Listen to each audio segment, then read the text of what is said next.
Don't break. Huh? Is it working?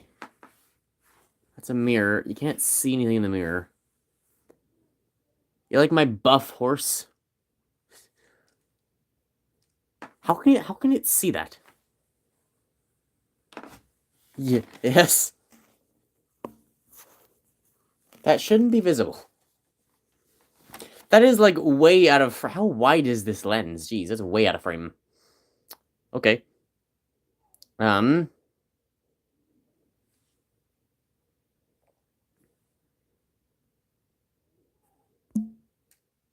Okay, when I do that, it has to pause.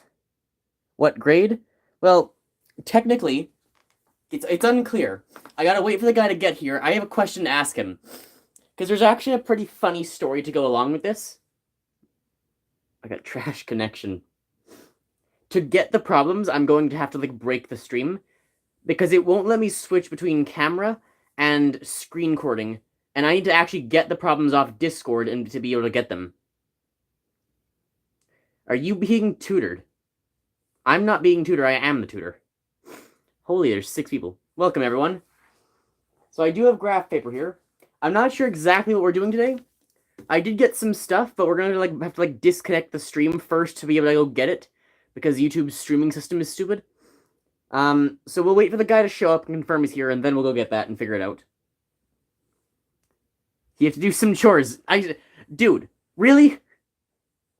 You're pretty good at math. I'm better than pretty good. I have a 98.5 in my classes right now. Possibly higher. And very possibly the best in my school. Middle school taking high school classes. Nice. So, funny story. You guys may remember. I got 100. You guys may remember. He's gonna be a little late. Okay, we can work with a little late. I gotta take some of this stuff off. My head hurts. My face is gonna be one of those streams that hurts my forehead because of how the mask fits in my face. Lack of motivation. 7 viewers. That's really good for math, honestly. So, do you guys remember earlier in the week? I had Nick trying to describe to me what his math was. By the way, I'm not Ken. Okay. Wait a minute. Okay. Got it, not Ken. Thanks. Earlier in the week, when Nick was trying to describe what his work was, I had no idea what he was talking about. He's talking about systems of equations, and I'm thinking, what is this man saying? Not Ken either. So many people not Ken today. It's incredible. And I had to ask him what he was talking about and to send him the work earlier. Systems are Alg 1, right? I think... Don't know. Who the hell is Ken? I'll show you what exactly we're doing. But he's talking about this thing, and whatever it is, I don't know what it is. Algebra 1? I don't know. Maybe. So whatever this thing is, I don't know what he's talking about. And he's saying it as though it's some, common... I don't know... I wanted to ask what grade he was in. Because he's saying it as though it's some common, grade 7 or 8 thing. I think that's where he was, anyway. And I'm like, I've never heard of this. So I'm like, send me your work ahead of time so I can figure out what we're doing. Now, oddly enough, right? As it turns out, back when I asked him, what is he talking about? I did not know what he was talking about. Because I literally had never done the thing he was referencing. But, as it turns out, since then, I have. If we had done this stream on Wednesday, I would not have been able to do this. But because we are doing it today, I can. Why?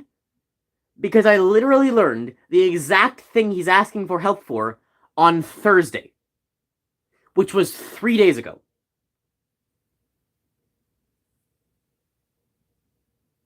Might be what you get.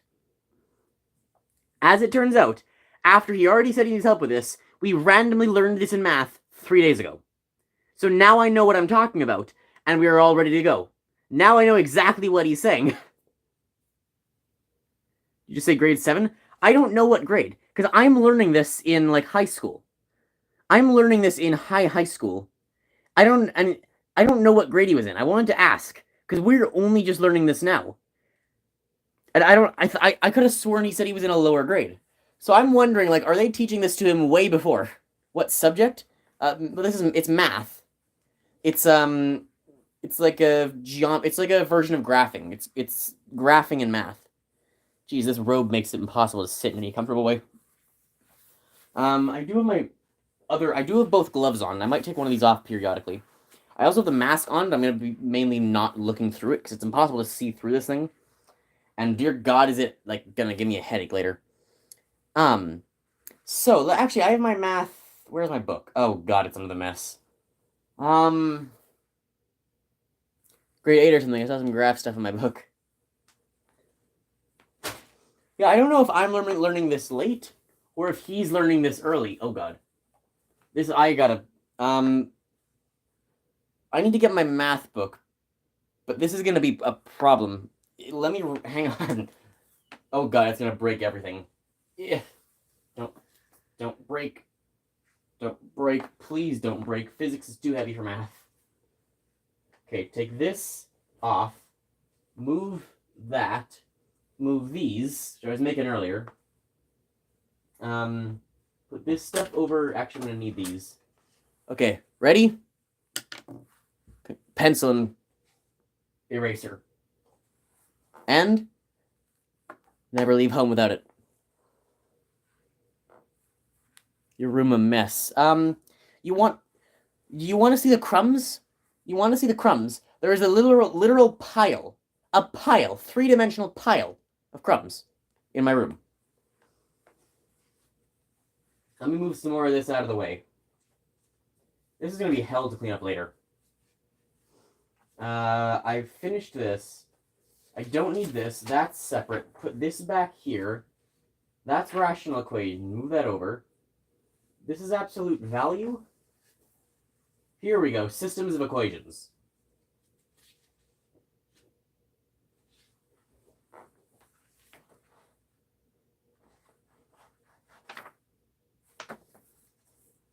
Let me find it real quick.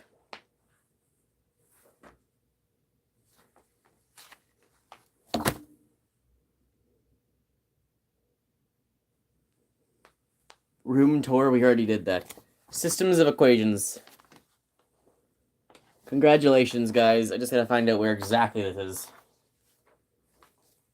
So this, yeah, as it turned out, this is what we learned literally on, like, over the last week, in the days after he said this is what he needs help with. So either my math teacher can read minds and knew the prophecy,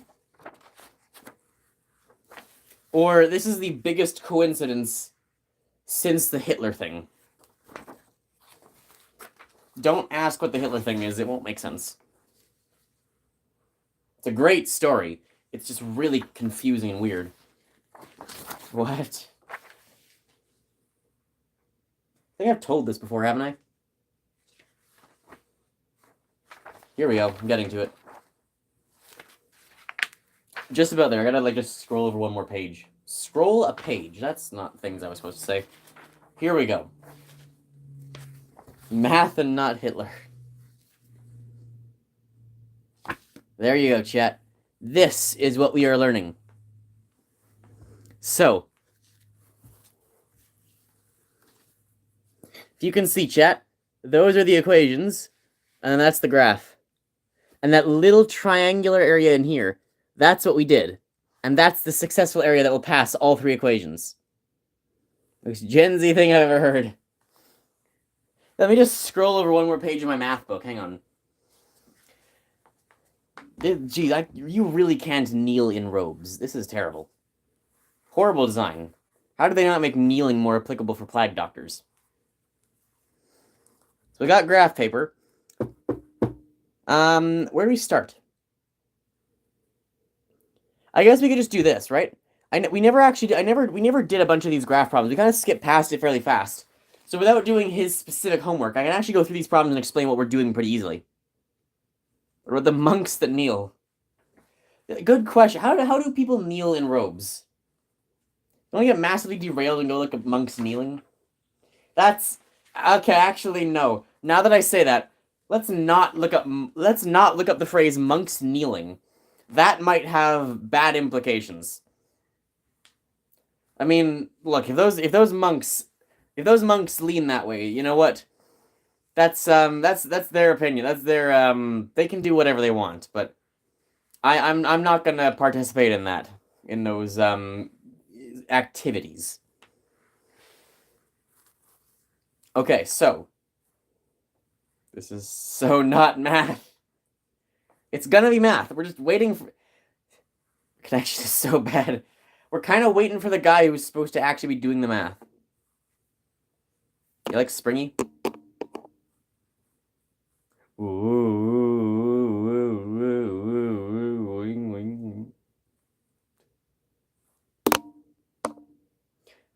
But what's the Hey Ken, what's the oscillation frequency of this? I'm moving. Hey Ken, what's the oscillation frequency of this? Can you do math? You just said you learned it. I'm not Ken. Alright, so sorry, math nerd. Of course you're not Ken. You just speak with all of his mannerisms and in the exact same way as Ken would have, so you confuse me. You know? You're like twins if you weren't almost the same person. Wait, math nerd is Ken? 7. Incredible, he knows. I don't think the frequency is quite that. Frequency is times per second, so... I think, like, at a frequency of this, that's about oscillating, like, twice a second, maybe. We got, like, a frequency at 2 going on, 2 hertz. Do you know hertz just means times per second? Hertz just literally means per second. So frequency is a measure of per second. Isn't Ken because he doesn't start his words with caps. The phrase "I'm not Ken" started with a capital. Hey guys, sorry I'm late. Traffic. Hey math nerd, he's Ken. Hey Ken, have you ever met this math nerd fella? Nice to have you here, Ken. Traffic. Hey Ken, can you respond to math nerd? Do you think you guys can talk back and forth with a suitable frequency?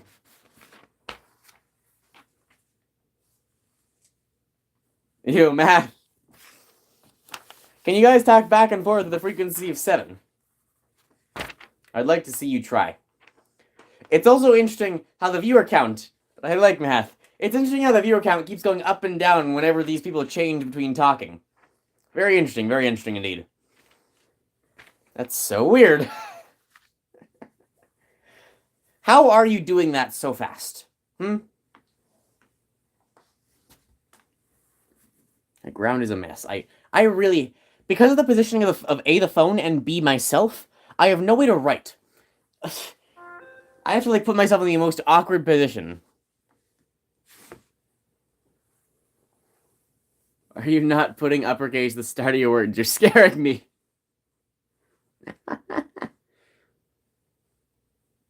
Oh my god. I don't know, but it's all lowercase. Acronyms are supposed to be uppercase. Someone call the English authorities. But it won't be me, because this is math, not English. We support breaking the rules of math. Anyway, traffic was bad. Yeah, I know. You know, these times of day, 6 p.m. and 6:20 p.m. in the evening, you know, traffic's kind of bad. You know, it happens. Don't worry. I'm only halfway to midnight. Traffic, you know, yeah. Yeah. Okay. So, let us solve... So I guess I should explain the fundamentals, right? Each of these equations corresponds to a line, right? Our basic form is y equals mx plus b. Let me write this for you.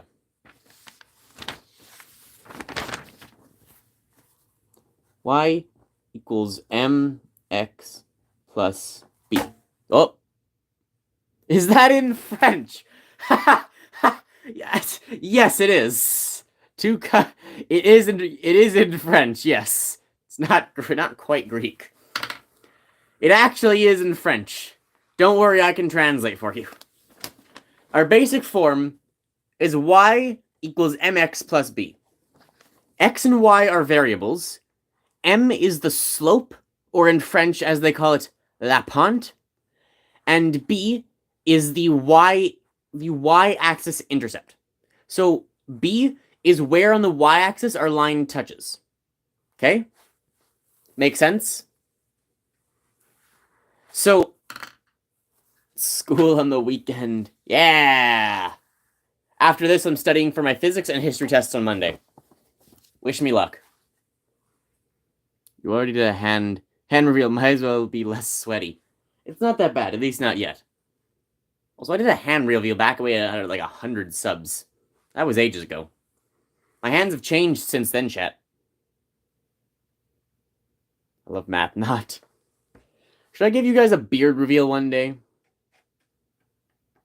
You guys want a beard reveal before a face reveal? I'll post a picture of my face, but it's just only the bottom half. Dude, I just saw your hand. Whoa, whoa. You have a beard? Yes, actually. You have a beard? Hey, Thomas. Neck beard. Okay. Also, yes, actually, it is. I do have a neck beard. It's, I actually shaved it just literally like yesterday. So I don't today have a beard. Putting stuff on your phone like Khan Academy style, I can barely see anything. That would be smart, yeah, right? That would be smart. But I literally had 30 minutes of foreplanning for this because I've been working all day, and I'm still not even close to done. I've got 100 pages of The Handmaid's Tale to read for Monday, which, to be clear, is in about a day and a half. Yeah, I've got about 36 hours to read 100 pages of The Handmail. The Handmail? Okay, The Handmail. Is the phone moving? Only when I slam into it with my beak accidentally. That does happen occasionally, because my nose is a lot longer than I'm used to. Handmail. How long do you study per day? I dedicate pretty much my... I don't study a lot per day. I kind of just understand the material. But I do spend some time studying when tests are coming up. And I spend a lot of time reviewing material. I'll show you what I do before we actually start. This is pretty much what I do every day. What I do a lot of, hey? Let me get I made these I was making these earlier. And like over the past few weeks. See these? This is grade 11 physics recap. Download math into your brain. These are study notes. These are things that I will, in upcoming to the exam, right? The grade 12 exam, correct? Coming up to that, these things, these literal, I think in this pack there's like 40. There are 40 cards in this pack. I will study and go over the practice problems in this pack to prepare for it. That's for physics. At the end, there's going to be like 50 physics cards, because there's still a unit I haven't recapped. And then I also write recaps for everything. So I'll take it, I don't have I think I might have the math book. I'm not going to show you the math book, it's too hard to get to. It's take a bunch of moving stuff. I never study either. Yeah, but do you actually understand the material? That's the thing. I don't study, because I just understand the material. It makes sense to me. I'm really good at math. It just all makes sense, so I don't have to study. But I would study more so even if it didn't make sense. So I spend my time doing extra stuff to make myself even better. So, naturally good with math. Yep, math, physics, chemistry, things that make sense, right? Like math, it's rules. It just makes sense. Physics, same thing. Chemistry, also same thing. It's a lot of rules that just make sense. Once you understand why something happens, it's a lot easier to just re-explain why it happens, because you know why it happens. So you need to study. Yeah, exams are sucky. I mean, you know. I think exams are stupid in most cases. The one case where exams aren't stupid is when there's actually, like, difficult tests you need to, like, when it's, like, really high-level stuff, basically. So, like, I think in most cases, exams and stuff are stupid. You shouldn't have to do them. But I am in the IB program, which, if you don't know, is basically like an international learning program, like standardized across the world. And my exam, once I write it, will take like 5 months to come back because they literally have to compare it to every other exam across the entire planet. And that's what I'm preparing for in like 2 years. So there are times where exams, I definitely get it. There are times where exams are necessary, and most times where they aren't. But yeah. So, our standard form, that's close. Y equals mx plus b. Now, when there is a bigger or smaller, things change slightly, and what we end up getting is a plane. So here you can see with these ones, right? We have a similar thing. We have y equals m here is 1. So y is bigger than or equal to 1x plus 1b. So the b is 1. Then, I'm sorry, I'm bumping it with the paper. Y is, that's gonna, this, it's so shaky. Can you see what's happening? It's not even the phone, that's just my shaky ass hands. Y is smaller than negative x, so negative 1x, now I'm bumping it, minus 3. Why is it moving so much? I'm not doing anything, why is it shaking?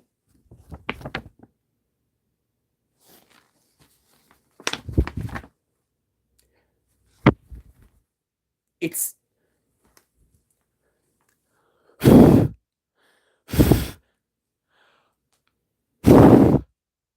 Okay, that might be a problem. My breathing is causing it to shake. You can't say swear words? Sorry, YouTube. What the YouTube am I saying? Some of you have stable hands. Wind can blow your phone. So y is smaller than negative x minus 3. Minus 3 is our b, and negative 1 is our m. And then here, we have this interesting one. X is bigger than or equal to negative 4. Now, what that means is we end up with a horizontal line. Or sorry, a vertical line. Which, as you can see on the paper, is this line here. So when we only have an x, it's a vertical line. We only have a y, it's a horizontal line. And what the bigger than or smaller than do is they make everything have a plane. So you see how these lines have these, I've drawn these like extra things on them? Like there's this diagonal line, and then there's these small horizontal strips off the edge. Right? There's the vertical line. Then there's these down right facing stripes here. And the diagonal line going this way, like up here, has those downward facing stripes. I've used those instead of like a weird coloring thing, which I can show you how I did on another page.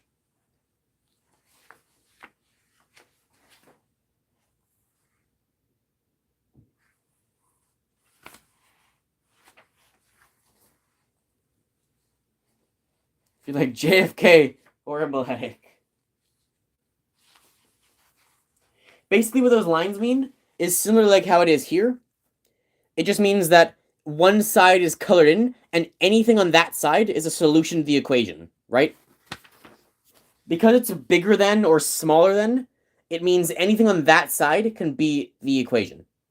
The other important thing to note here is see how some of these are bigger than or equal to, and like this is bigger than or equal to, this one's bigger than or equal to, but the middle one here is just smaller than, right? There's no equal to.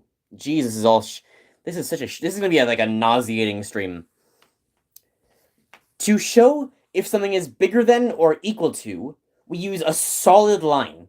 And to show just bigger than or smaller than, it's a dotted line. So you can see here, two of them are full lines, and the one here is dotted. Place it down and move your phone. How would that work?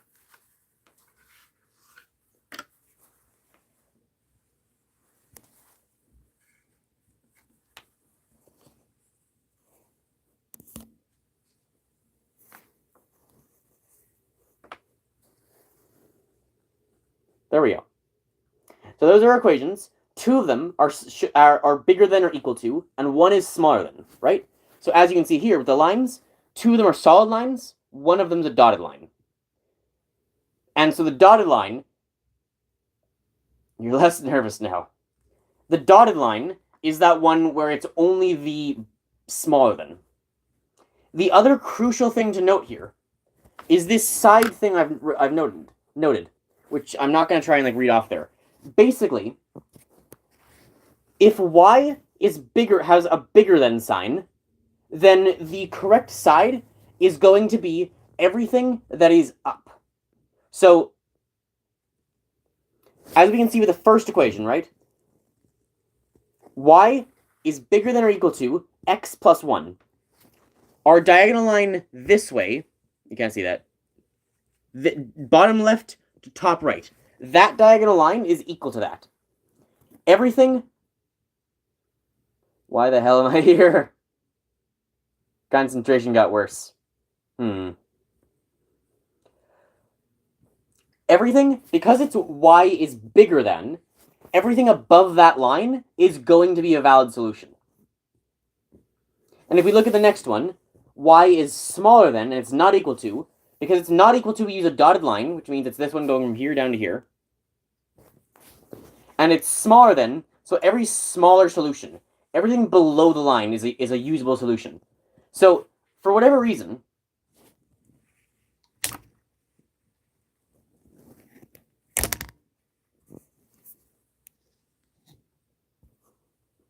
incredible. The way we were taught to check for this, on Thursday, remember, 3 days ago, the way we were taught to check for which side is valid or not is literally, maybe you relearn reading. Yeah. My reading does suck, as I've come to discover. My writing, too, also just terrible. I can talk a lot. I can't read or write. I think I failed grade 1. I think I failed kindergarten. Honestly, I wouldn't be surprised if I failed, kindergarten through grade 4 and 5. Very possibly that many. What do you learn in, preschool and kindergarten? How to be nice? I was not a nice kid. If that's what we were being graded on, I definitely failed. Yeah, I failed that. I was an asshole when I was younger. Sorry, I was a YouTube when I was younger. I was a YouTube when I was younger. Then through middle school, I was kind of just a middle one there. Now I'm a real YouTube. You know how it'd be. What was I saying? Stupid YouTube's distracted me. Yeah. The way we were told to solve this on Thursday is literally... Never failed the grade. Me neither, technically. The way we were told to solve this is pick a point. Your YouTube, exactly. Is to pick a point on the graph, on either side, on both sides of the line, and solve it, right? If the answer is true, that side is valid. If the answer is not true, that side is not valid. That is how we were told to find this. When the much easier way is just to go based on... That's probably fine. Is just to go based on where this is bigger or smaller. And so that's what I did. I literally... So I've actually taken the information we learned and then learned it better. So I'm actually better at this than my classes. Because I just understood the basics of it and taught myself the better way. Unfortunate. And what we are looking for in these kinds of equations is the area in which all sides meet. So we take that first equation, plot it in the graph, and we select the side, that being the top side. And you can actually see, it almost looks like the left side here, but, the top side just means, if you take a point in the graph, every point on the line, you can go up and you can go down. That is your top and bottom of it. You need to learn teaching a bit, too. I'm giving, a very, middle of the information. Math is going over my head. Continue. Look, I can go through the entire booklet here if you'd like me to, right? I can go through the entire booklet if you'd like me to. But it's... Speak a little slower. Okay. True. So we take our first equation. Y is bigger than or equal to x plus 1. We plot that on our graph. That is the bottom left to top right one. It's bigger than or equal to, because it could be equal. I suppose I'm still speaking too fast, aren't I? I listened to you reading the entire dictionary. I should do that. You know what I should do? This is the worst idea. I should read. This is a real thing, right?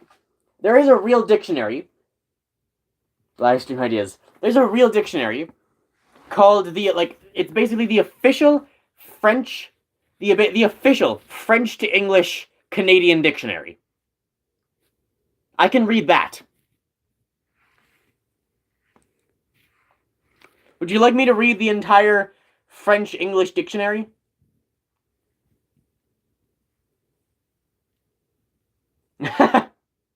I'll watch. That seems like the kind of thing Fitchel would watch. So, we take our first equation. Y is bigger than or equal to x plus 1. As long as we hold the math. Hey, Nickel. God, I almost keep saying that word wrong so many times. As soon as I read the NI part, my brain immediately defaults to my friend saying the N-word. He's not even my friend. He's he's the annoying kid in our class. My brain defaults to the annoying kid in our class saying the N-word.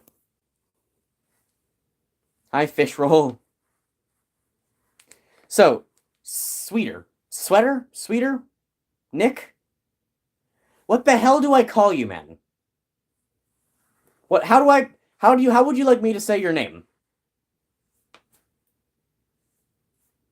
Someone else said the N-word. Yeah, I've only ever said the N-word like twice, both times under my breath. Yeah, this is honestly sad. Both the times, sweeter, not sweater, yeah. Both times I've said the N-word, it was like this secret little thing, like under my breath, like, oh, it's the naughty word I'm not allowed to say. Oh, N-word. Oh, what have I done? What have I done? I said the N-word. Oh, adrenaline rush. It's like the dumbest YouTubing thing. Oh my god, I said it. Oh, I'm a racist. Oh, I'm a terrible person. What have I done? It's just sad. Said the N-word by accident. You're gonna get canceled in 10 years. Yeah, if I say the N-word now, I'll only be canceled in 10 years, you know? Maybe we just get it out of the way now so we can just prepare future me for what it'll be like to be canceled.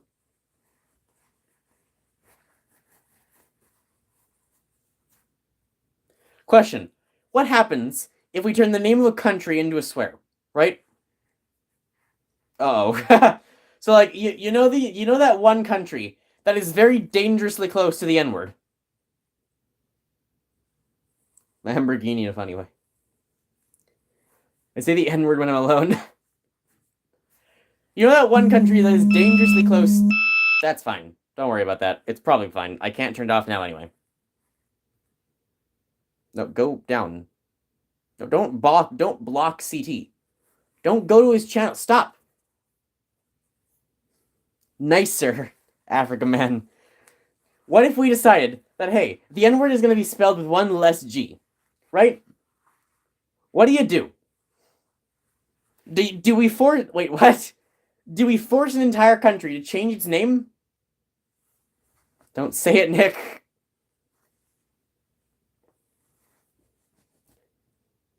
Graz, you're about to block me? Well, I was either about to block you or subscribe to your channel. It depends which one YouTube thinks I clicked. We'll have to see what happens. You know, equally good. You know, could have been banned permanently from my channel. But a subscriber, oh. He loses his entire life. You should subscribe to me. Have you uploaded a video? Actually, you have, haven't you? Every time you see NI, be careful. Every time you see NI, be careful. So why not subscribe? Well, I try to moderate who I'm subscribed to. I only want to be subscribed to channels I really like. That's broken down. I also, oddly enough, I keep very careful tabs. About 10 videos.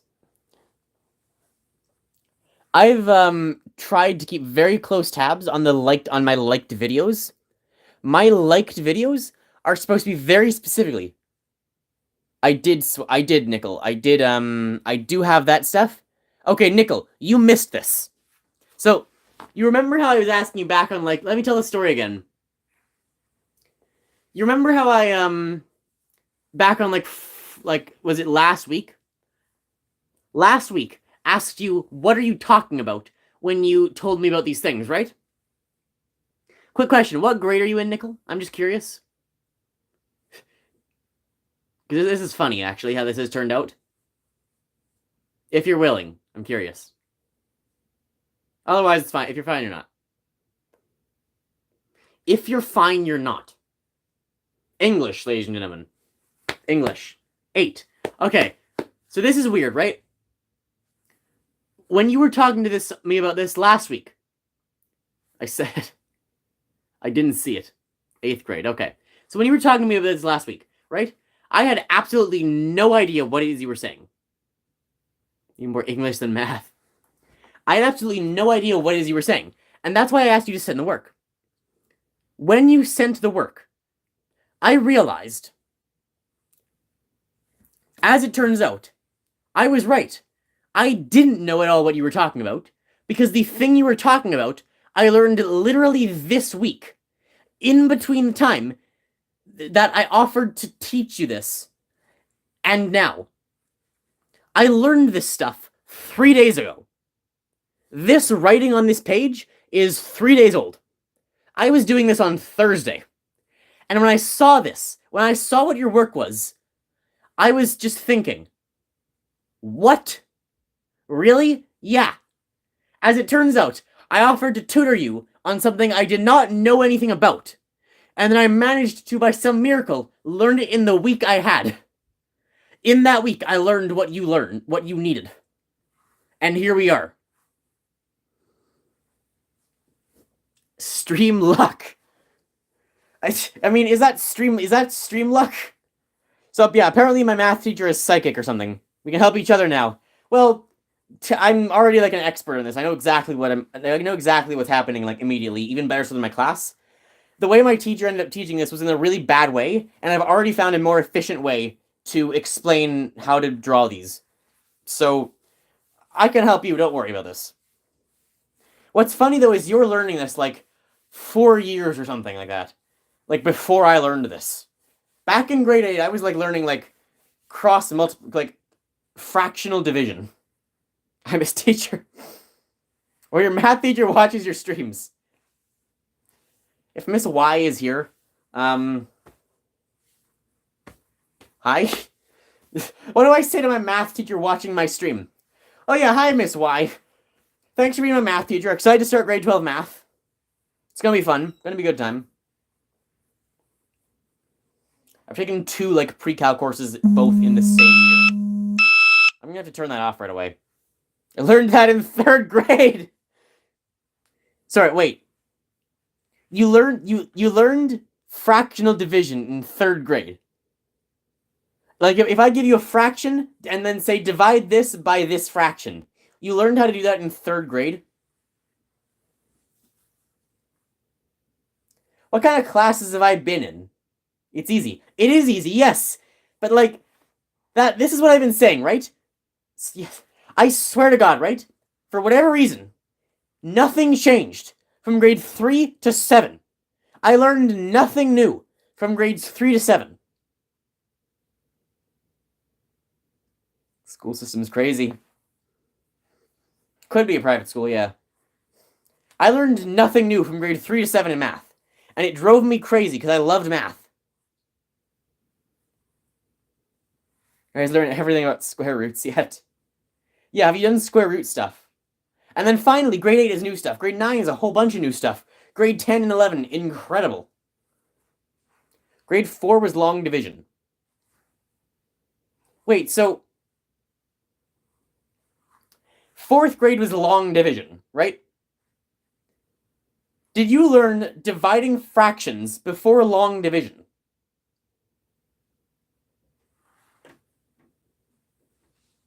You want the cat reveal?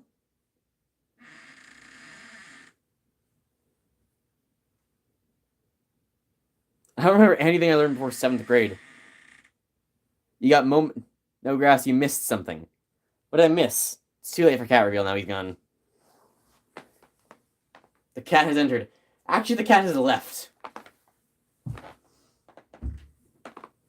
He's fed up with my bullshit of talking. My bull YouTube of talking. It was 5th or 6th was fraction division. Okay, that's not too off. We learned it in 8. Okay. I am literally the cat. Cat reveal. It's too late now. You guys missed your opportunity. He left, not entered. Okay. So. We have our equations, correct? 8? Yeah, it took a while, eh? Whoops, sorry. I swear, nothing new. That nothing changed from grade about 3 to 7. Oh, cat, your cat! I'm not about to start chasing him through the house in a plague doctor outfit. 8 is supposed to be algebra. 8 was also pre-algebra. 8 was also pre-algebra. To be clear, some of the things I learned in 8, right? Pre-algebra. Then a wolf painting. Where did you see that? How the hell did you see the wolf painting?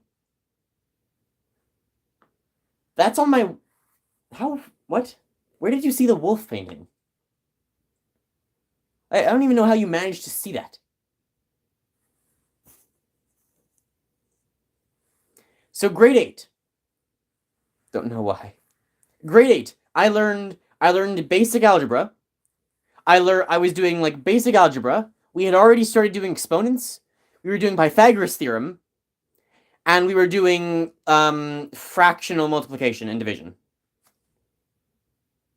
So in grade 8, we did like fractional multiplication division. We did some basic algebra. We did Pythagoras. We were doing a bit more with exponents. And in grade 8, we were also doing a lot of like really cementing the multiplication tables. But these systems I've not started doing till like, this is like grade 11 and 12 stuff. I find it hilarious you're doing these now. So I'm going to show you some of my work, right? These are our 3 equations, right? And these are the 3 lines they produce. Nickel, do you understand how the equations produce the lines? What specifically with these do you need help with? Is there a specific part you don't understand or need help with? Fitchell's also an 8. We all seem around the same. We all seem like around the same like high school-ish area, or almost high school in some of your cases. It seems to be like yes, what? Use your full words. We're here for another like over 2 hours. We got plenty of time. Use your words. We got loads of time to help you figure this out. I'm gonna turn that off now. I'm almost into high school. I never said I needed help. What are we doing here then? 2 hours? I thought... Didn't you say you like needed help with your math?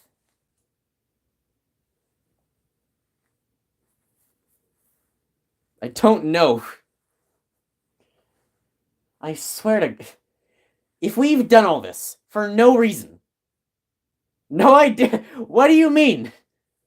Yes, we cannot math. You were making a joke? Why did we go through with this then? If you were making a joke, why did you let it go for an entire week? Only for me to learn what you needed help with, and then actually set this up. Make us learn more advanced... You want to learn grade 11 physics, Nickel?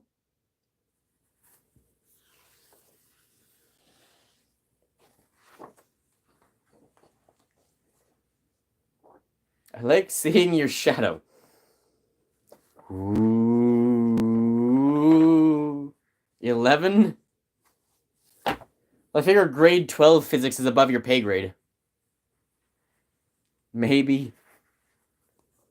If I try and teach you, like, grade 12 or, like, Grass the Shadow Master, if I try to teach you anything above grade 11, even grade 11 might even be too high. Do you want grade 10 phys?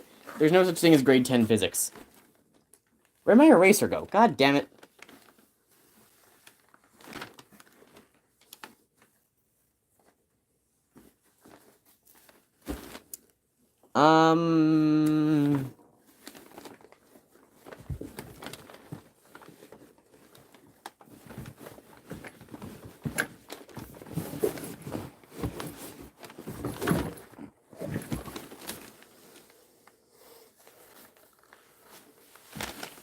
Advanced geom... You want... I can do geometry.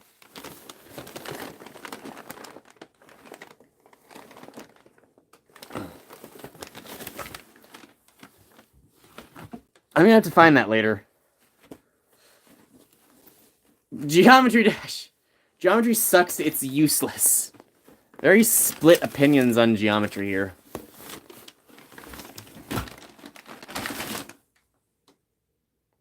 Surely no one actually likes math.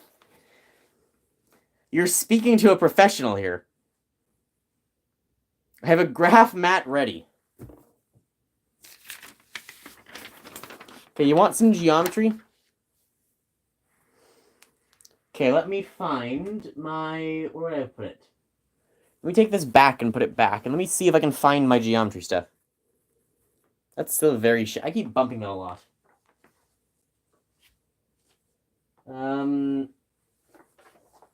Okay. Are you familiar with any chance, but by any chance, with your unit circle? It's all the geometry I know. Are you by any chance familiar with your unit circle?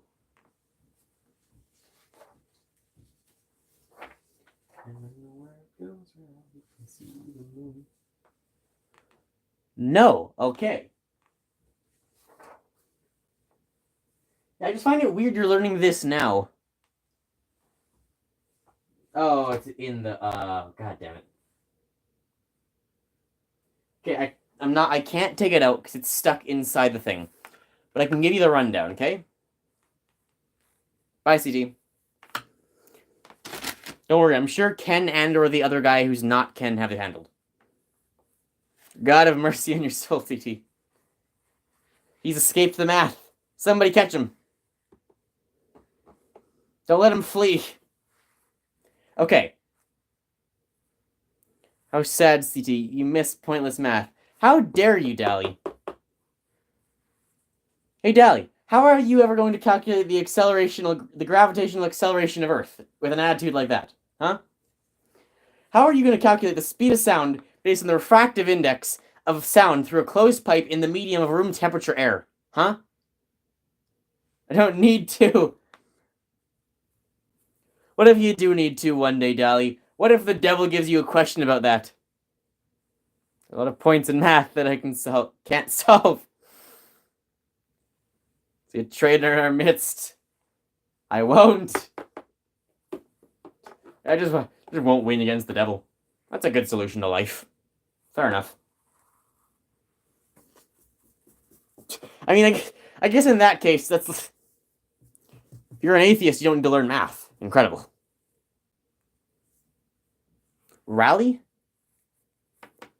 Also, is that the euro or is that the pound? Question. Go ahead. And let me show you what the unit circle is. But go ahead with your question. It's been 50 minutes. We've done nothing. Gaslighting moment. How many colors of EXPO marker do I need for this? What is EXPO? Is it like, you mean like a highlighter? For unit circle, you won't really need highlighter. Unit circle... So, unit circle is... You know your do you know your trig functions? Oh yeah, I guess this is dry erase. Interesting. Satan was great in a math lesson. I guess I should ask. So, you said geometry. No. Oh, okay. You know what? I find it so weird. You're learning this now, but you still don't know trig functions. This just must be it must be like a really out of order thing you've done. Or like your school has done to be teaching you this ahead of time. Because I learned this like Thursday. But I've already done like unit circle and trig functions.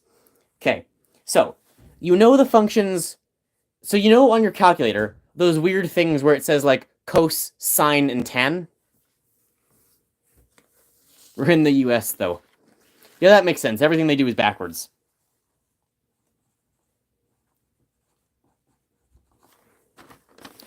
So these strange functions here, cos, sine, tan. The way those work is based on triangles, right? The way those work specifically is based on right triangles. If I draw the standard 3, 4, 5 triangle here,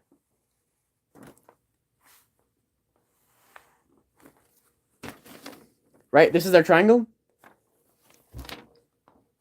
And this is a right angle, correct? Now, let's say I have limited information, right? Let's say I know this side is x, and I just know this angle, standard, right? Let's say this isn't 3, 4, 5. Let's say this is some weird thing, right?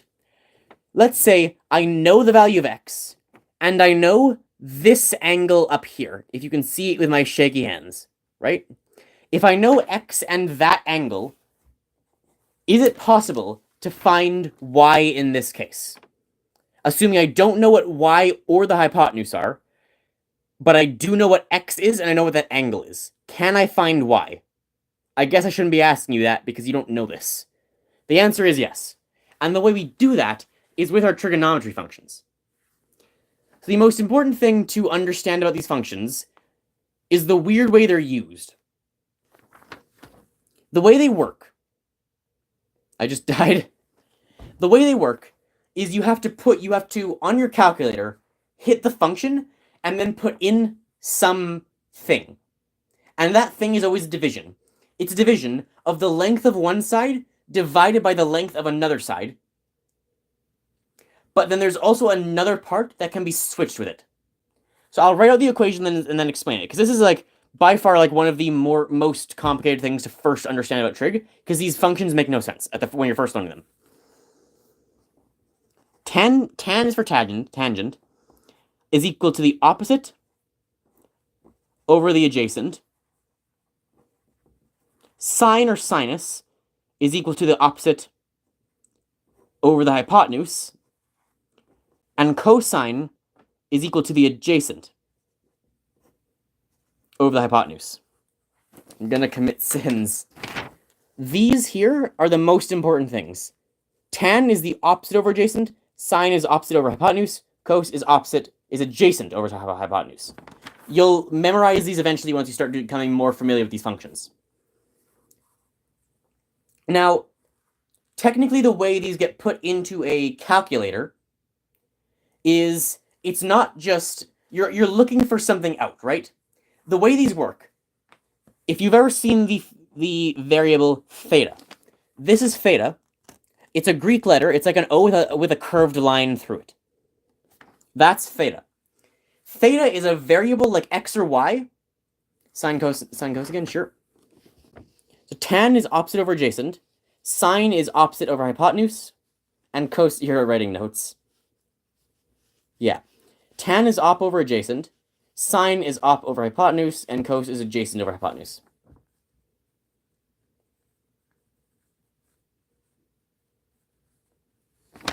Okay.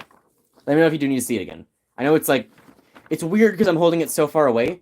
I could like hold the phone in my hand, but I'm not gonna be able to write as well, so. And then this is theta. Theta is like a weird, you'll be able to look it up online. It's kind of like a 0 with a line through it. But not like a diagonal line, like a curved line through the middle of it. You need a desk light. No? No what? Am I improperly explaining theta? Dally, I thought you disliked math.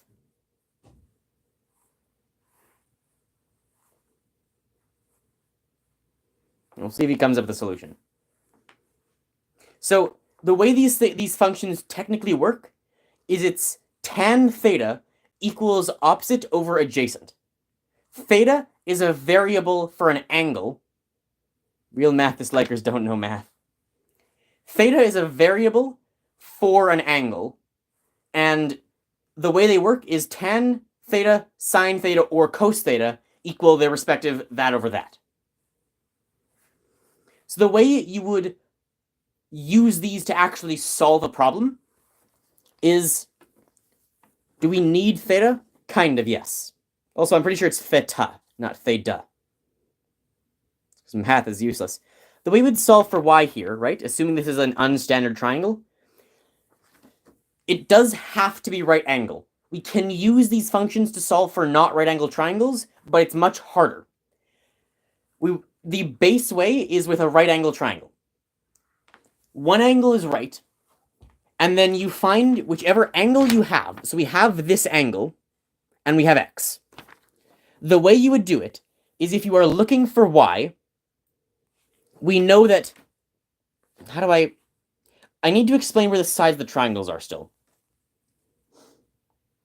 Let me draw two triangles to show you where from different angles things can be. So, number one, let me draw on the right angles. For both triangles, the hypotenuse is always the hypotenuse. It's shaking, isn't it? Yep, because I hate it with my beak. The side opposite to the right angle is always the hypotenuse of the triangle. This is Pythagoras. I assume you know this. Opposite to the right angle is in both cases the hypotenuse. Maybe use books with better explanations. I'm a far sufficient explanation. If anything, books would be more complicated. Then, where opposite and adjacent of the triangle are depends on which angle we are looking at.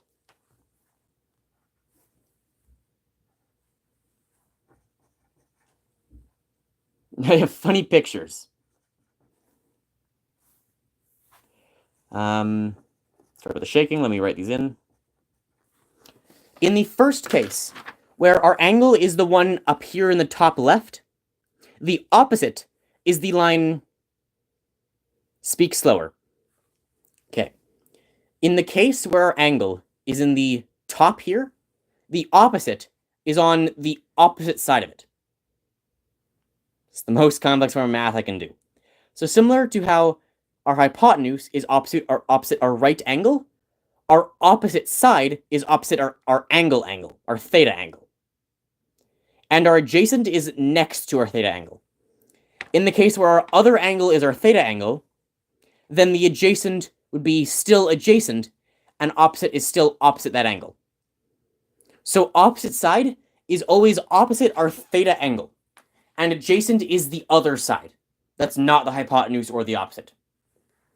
That's why we call them opposite and adjacent. It's opposite to the theta and adjacent to the theta. Now, we've pretty much got everything we need. To solve the original equation, saying so much he's confusing himself. It's hard, okay? Look, like, I was taught this stuff about a year and a half ago. Was it a year? It might have... No. I was taught this stuff maybe like 14 months ago by a professional who's literally been teaching for like a decade, right? I learned this stuff from professionals. I am not a professional. I am very good, and I'm here to help, but I'm not a professional. It's hard, okay? That's what she said. Ken, I swear to God. No, she didn't. Guys, this is math, okay? Guys, this is math. I need a drink. I need to go get like alcohol or something? Am I allowed to drink on stream? Holding your... Thank you, holding your applaud.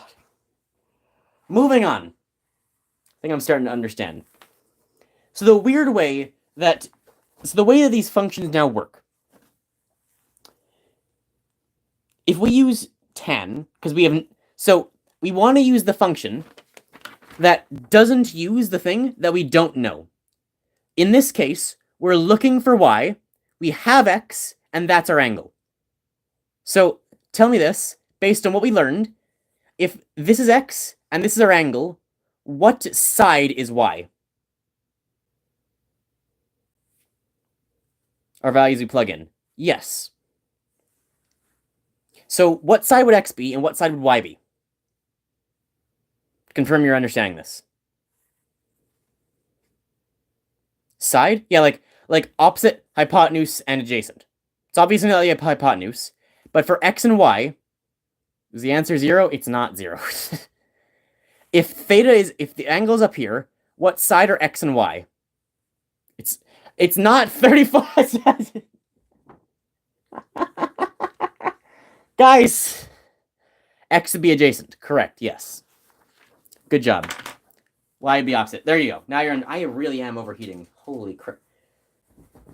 It's one of those days, eh? It's only been an hour. For 2 years, and I still forgot after not doing it for a few months. That'll happen, yes. It is complicated, and if you don't use it, you'll forget. Whoop. Plus the shaking. I think you're gonna need to chill. Don't worry, it's absolutely fine. Overheating has never killed a man before. Do you think humans ever die from overheating? Psh, please. I'd like to see the sun try. I should not say that in the wake of... I'm invested now. I should not say that in the wake of climate change. So, the way we use this, the way we write this, is tan theta is equal to the opposite over the adjacent. Can't derail this stream. Don't worry, I'll teach you how these work. Tan theta equals opposite over adjacent. So, the best way to describe this, right? Do you know your laws of exponents? Because this is going to become, for a very strange reason, important for a second. Do you know your laws of exponents? This is about to get weird. This has a very minor role in this, but it's important for a strange reason. Dally doesn't, okay. Very shakily. Okay, close enough. Good enough. All we need to know is that 1 divided by, remember sum? Okay. 1 divided by x squared. You see this? 1 divided by x squared is the same thing as x to the negative 2. That's what's important. A negative exponent is the same as dividing by that exponent. Can't see. I'm trying my best. So that negative just means you're dividing by it, basically. Closer. I know that? Okay. It's going to be important. Is that close enough? You got it, Dally? It's weird, though. It is weird. No? Wouldn't it be the square root? The square root? We use the square root? We use the square root when it's a fraction. But when it's negative, it's a division. Let me taste the lead. You want my pencil lead?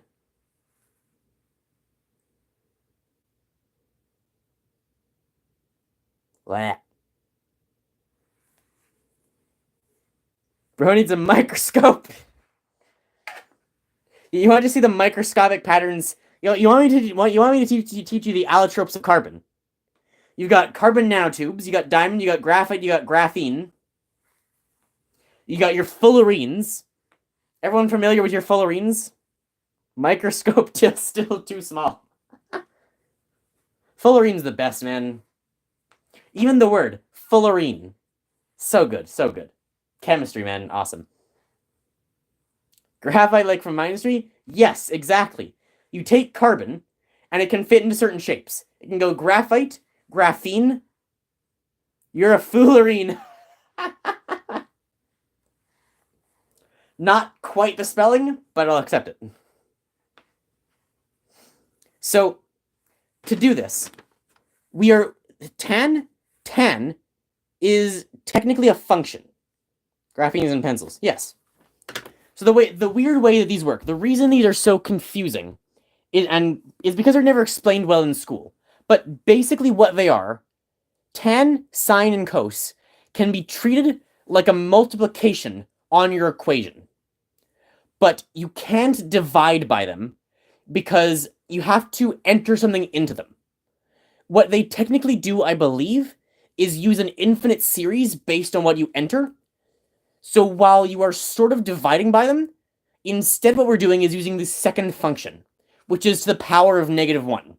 That is the most complicated thing and the really hard to explain thing about this. We can't divide by it, but we can multiply it to its negative first power, which is the same thing. That's what's weird about this. Take the pound in your name. Do you sort of understand what I'm saying, right?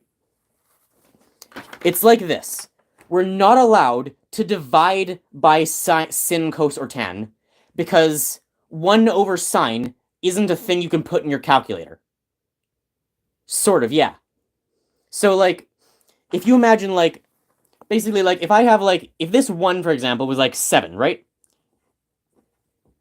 7 divided by sine isn't something you can put in your calculator, right? What you can put in your calculator is sine minus 1 of 7. It's the same thing. Sorry. It's the same thing, but we can't just say divide by sine.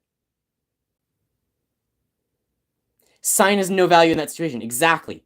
So what we say is sine to the power of -1, and we enter 7.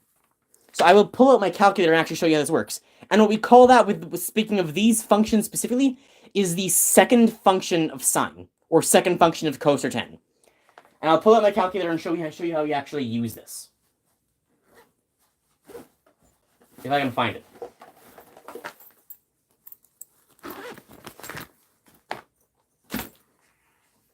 So with sine, cos, and tan, you're always entering something into the function, but you can't, like, divide by something.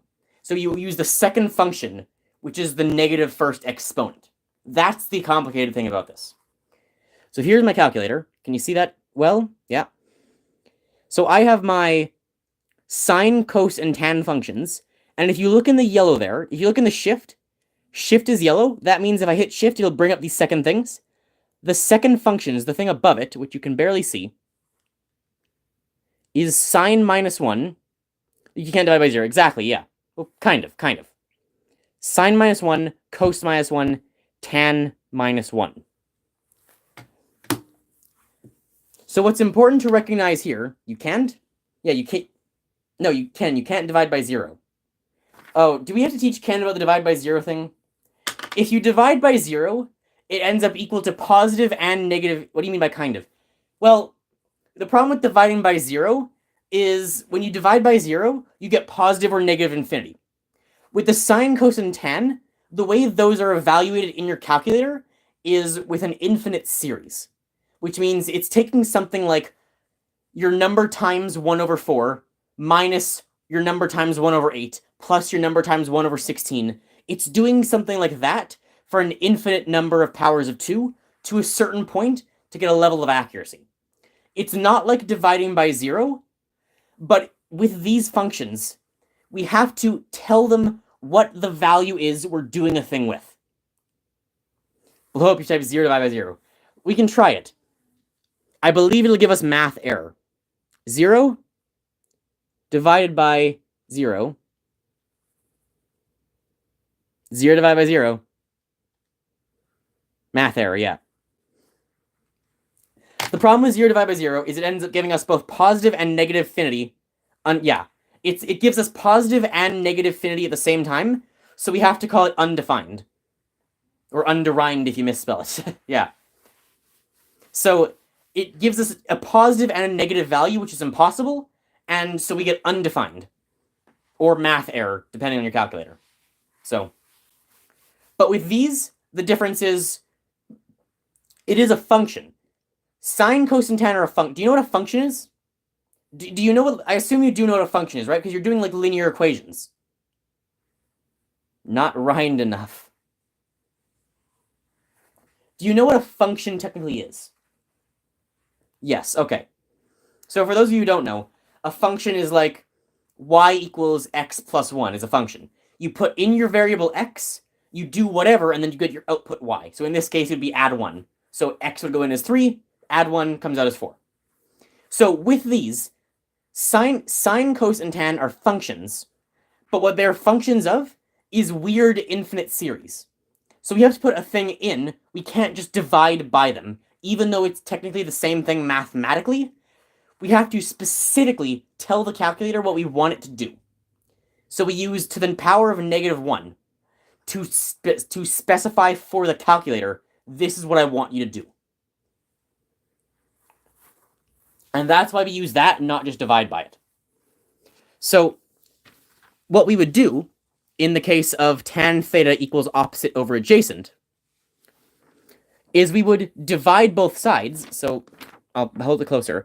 We would want to divide, we want to isolate for theta, right? We want to find, okay, how do I, okay, this is the, I just realized this is the second weird thing about this. Sorry, I've been casually using these things for so long in physics now, I've forgotten how complicated they actually are. What are we learning? I've been using these casually so long in physics, I forgot how complicated this stuff really is. We now have our equation, and we understand what we have to do with it. But now, it depends what we're solving for. So in this case, there's 3 possibilities. 1, we have y and theta, and we're trying to solve for x. 2, we have x and theta, we're trying to solve for y. Or 3, we have x and y, and we're trying to solve for... Geez, that's shaking. 3, we have x and y, and we're trying to solve for theta. To do any of that, we want to isolate this equation to have... Why am I... You're overcomplicating this. I'm not. To do it, to find whatever that is whatever... Words! Theta pretty lit. Yeah. Right? Whatever we want to find, we want to isolate for in our equation. So let's say first off, because we were just talking about it, let's say we have x and y, and we want to find theta. We want to find our angle. To do that, what we want to do is take our tan and divide both sides of the equation by tan. English tutoring, possibly. We want to take both sides of our equation and divide them both by tan. Do you understand? I guess I'll do this anyway, just for people who don't. But do you understand, like, basically, like, why we can divide both sides by tan and it still works? Because when we divide tan by tan, it just gets rid of itself. It becomes 1, so 1 times theta. So we take our tan, yes, okay. So we take our tan, and we divide both sides by tan, or in other words, move the tan to the other side. And what we end up left with is theta equals, and remember, we can't have opposite over adjacent divided by tan. We have to use the second function of tan. So we go tan to the power of -1 of op over adjacent. And that is what you enter in your calculator. You would take your opposite, divide it by the adjacent, and then go tan -1 of the answer. So, and then that has, we've now, oh my god, come on, stop moving. That would isolate for theta. So, let's actually do this. Opposite over adjacent. We actually know this because this is a standard triangle. Opposite is 4, adjacent is 3. So plug in our calculator. I'll hold it like this and I'll enter the things. Shift tan to get the second function of tan. Open bracket.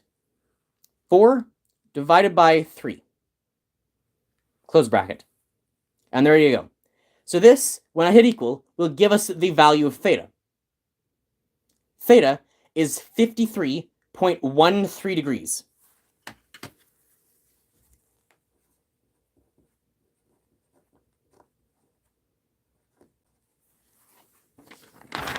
And there is our answer. Stop shaking. And that means this angle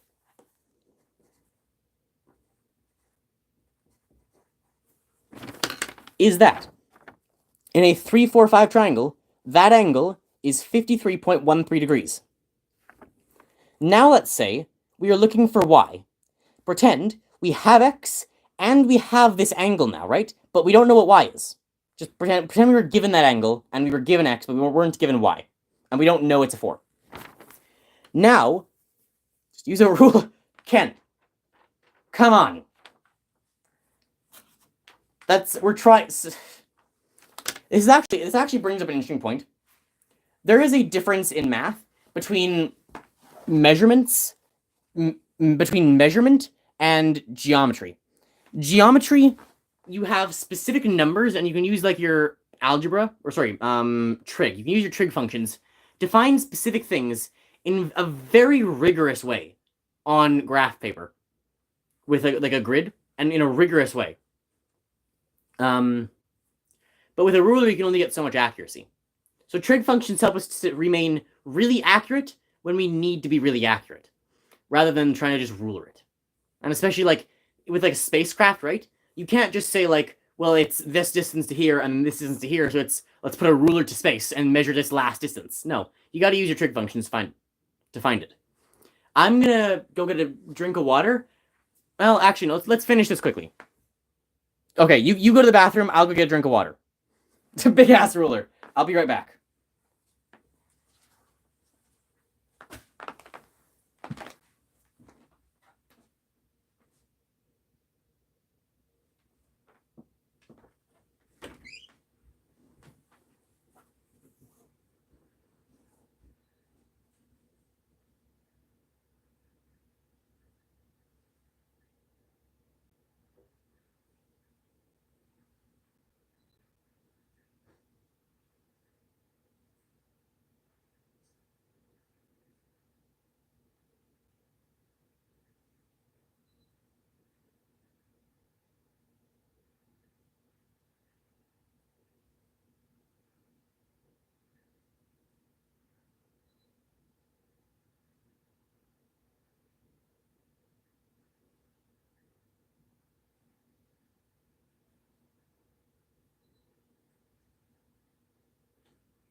Commas are important. Change everything. True.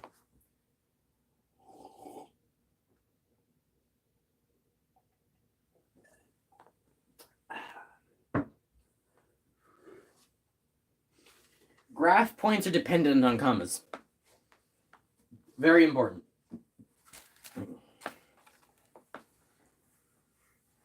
Gwen got some Sprite. I'm good. Whenever you're ready, Nick.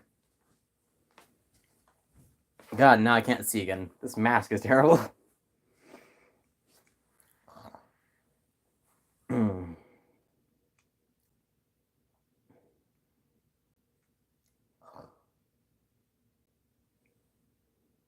Drink a water? No, I got Sprite. I didn't say drink a water. I got Sprite. Your sanity is while speaking English. Okay, are you ready, Nick? We good to continue?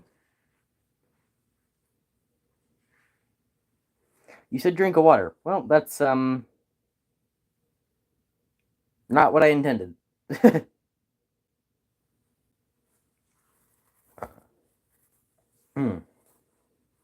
Throat's starting to hurt a bit. Lair. Look, I wasn't trying to lie, okay?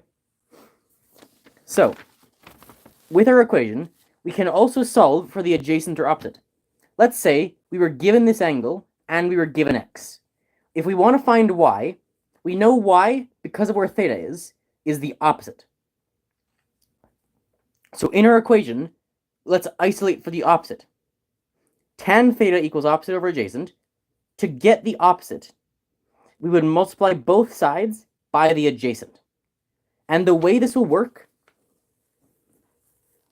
is it's going to give you the adjacent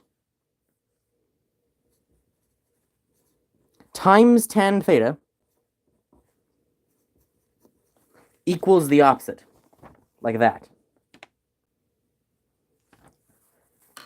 And this time, instead of plugging in the second function of tan, we'll plug in the first function tan, just tan. So let's put it in. We know our adjacent, because of just how big it is, x is 3. So we take 3 times, and we don't have to use brackets here. Let's stop shaking. Sorry. 3 times tan, our angle is 53.13.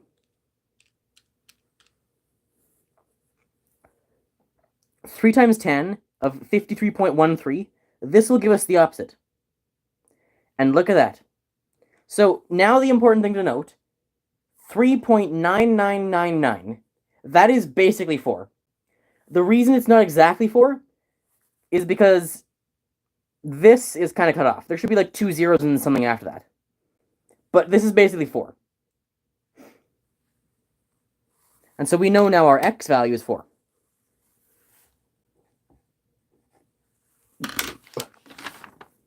And so we would just take this. I'm burping broccoli because I ate broccoli with supper today.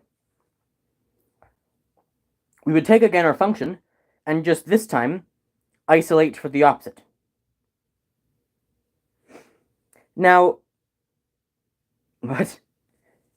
You know how sometimes you can burp and then you can retaste what you ate earlier? I just burped because I had Sprite, and now I taste broccoli. It's weird. Maybe it's more smell than taste. No, I just vomit. The last one is also a little bit weird. If we have the long bottom line, no, x is this short. What have I done?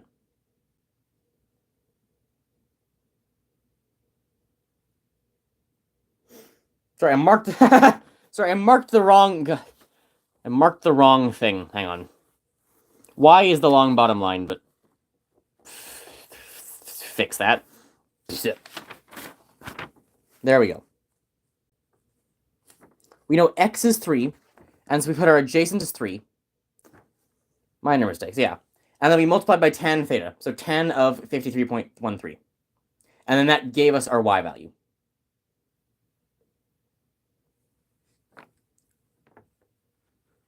Three times theta of the angle is y.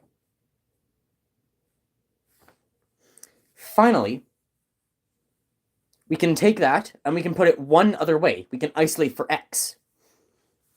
So now let's say we know what y is. We know y is 4, and we know theta is 53.13. But we don't know what x is. How do we get 3 again? So for that one, we just counted this. We just looked at this as 3. We imagined for that one, we knew x was 3, and we knew theta was this. And then we plugged those in to get y as 4. So it depends what information you know you have. You have to be given 2 of the things. You have to be given an angle and a side. And then you can solve it. So we imagined we had x and we had the angle. Now let's imagine, good. Now let's imagine we have our theta angle, 53.13, and we have y equals 4, but we don't know what x is. Now we can do the same thing to this equation again, but this time we're isolating for the adjacent, which is a weird one. This one, so I'll show you the shortcut and then I'll explain it if we need. Okay, I imagine I'm happy. The shortcut we do is we go from tan theta equals opposite over adjacent to straight to adjacent equals opposite divided by tan theta. We go this. So what's important to remember here is I might have misexplained this earlier. We can divide by tan, but it needs to have a value. Tan of what? Here, it's specifically tan of theta. We put in tan theta. That gives us a number we can divide by. Hold this with both hands instead here. So our adjacent, so basically what we did, we swapped the adjacent and tan theta. Because what we do, we multiply both sides by the adjacent and then divide both sides by tan theta. So we just swap the bottom with the left side.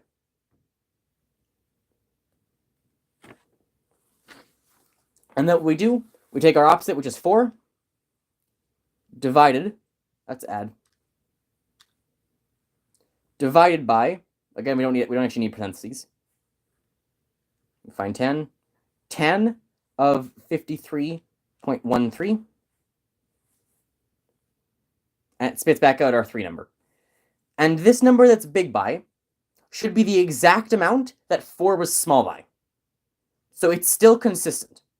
The amount extra here is the amount missing from 4. And that's just based on what our angle or theta is off by. Because in this case, it's not a perfect number. It's close, but it's not perfect.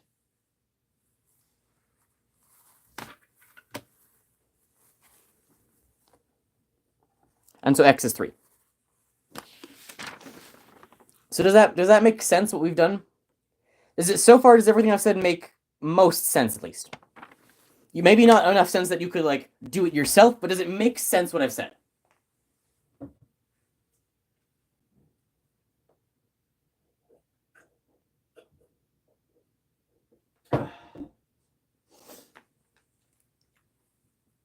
Each line makes up for each other shortness. Kind of. So we need to solve any triangle. What we need to solve the triangles is basically one line. So it needs to be a right angle. And then we need, in addition to that, one line and one angle. Then we build this out of whatever it needs to be. And we have to build this out of these. And I'll show you how to do the sine and cos as well. And then we change it to isolate for whatever we need. If we need to isolate for theta, isolate for opposite, or isolate for adjacent, and then solve it to get our values. So as long as we have 2 things, we build an equation based on what 2 things we have, so that we're able to solve the triangle by isolating for different things. So it's like, take your information, build your equation, isolate, solve.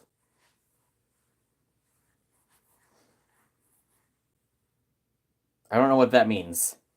Is that like a or is that a I don't know what means. Does it make any sense, or? I've also had a whiteboard. If you'd like another, do you think the whiteboard would work better? Let me try with the whiteboard. You look at the information you're short of. Yep. Let me try and, while you're repeating this, this is a good way to confirm. I will see if I can get my whiteboard up here. And isolate what you need. Yep.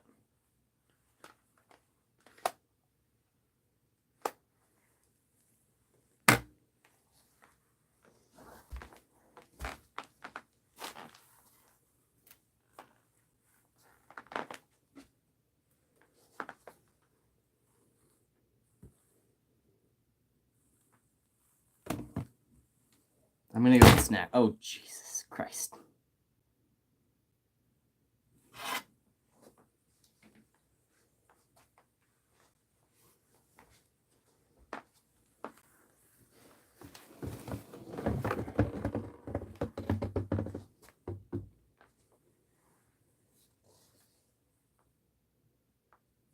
You want to see yourself, chat?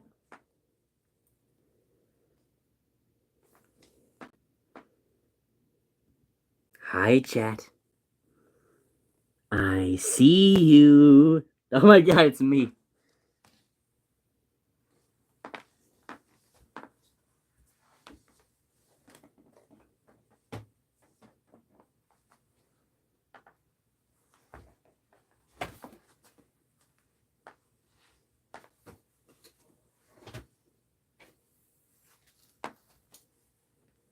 Where is your hat? I took it off because it's too hot.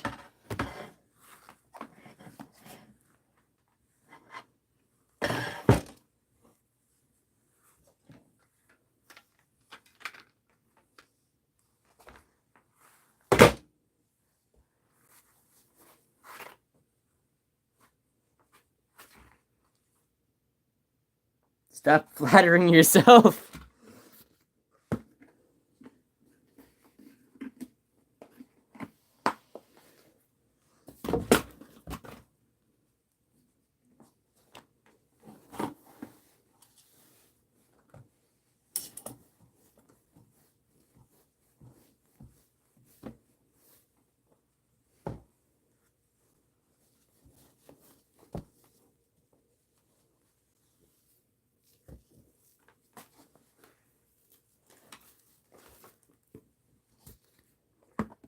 Okay, well, you'll be able to better see these things because I'm going to write a lot bigger.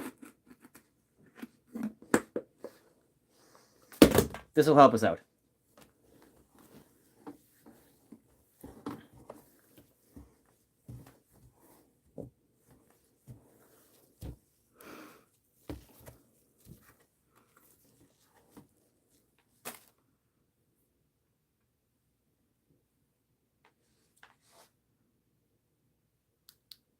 What is that in your hand?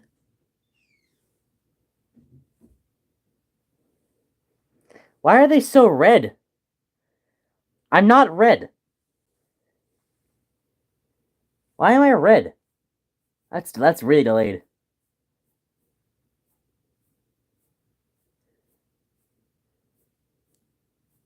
That's about a 0.2 to 0.3 second delay. Interesting.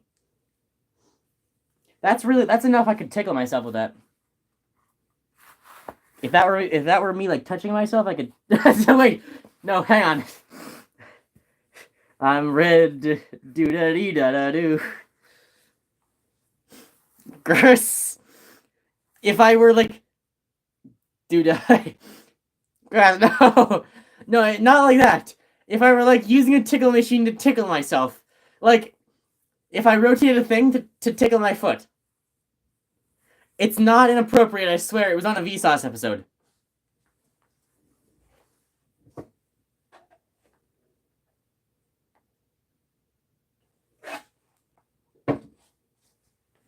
They tested it in Harvard. You made me stain everything around me. What the hell? I promise, it was a Harvard experiment. Minefield. It was Minefield, yeah. You can't tickle yourself, right? You can't tickle yourself because your brain is expecting it. But if you add a half-second delay to your tickling yourself, then you can tickle yourself. If you expect it, it won't work. But if it's delayed by even only a half second, your brain will now be tickled by yourself. Harvard, yeah. I think it was Harvard. It was Harvard or MIT or one of the big American colleges. Half-second delay is enough to tickle yourself. Okay. I'm brain dead, so our next... Is this wet? No. Perfect. Our next triangle... Oh my god, you can actually see. It's incredible. What did I miss? Not much, CT. This is our right angle. We'll say that this is H, this is X, this is Y. I'm labeling this as Y for a reason, which we probably won't have time to explain today. But this is X, right? Now let's say we have this angle, theta here. So clearly this is our right angle. This is theta. And we have H and we have Y. Gone for about, it's not been an hour, it's only like 30 minutes. Not been an hour, CD. Been teaching basic geometry. So let's say now we have H and we have Y, but we're looking for theta. Or we have theta, we have Y, but we're looking for H. How do we find, so we know how to use these ones. How would we use H? That was louder than I expected. When we're working with the hypotenuse, that's where the other two come in. Cos and sine. For these three letters, come on, sine is the opposite over the hypotenuse. So the opposite in this case is x. And cos would be y over h. So if we're looking for this angle, if we're looking for h, we're given the angle, and we're given x, we want to use the sine function. And if we're given y, we use the cos function. So let's say here, we're given theta. Sorry. Let's say we're given theta, and theta is equal to 51 degrees. And let's say we're given y is equal to 11.5 centimeters. How do I solve for h? Can you figure this out? Feel free to let me know to write something down if you want, or you can write in your own.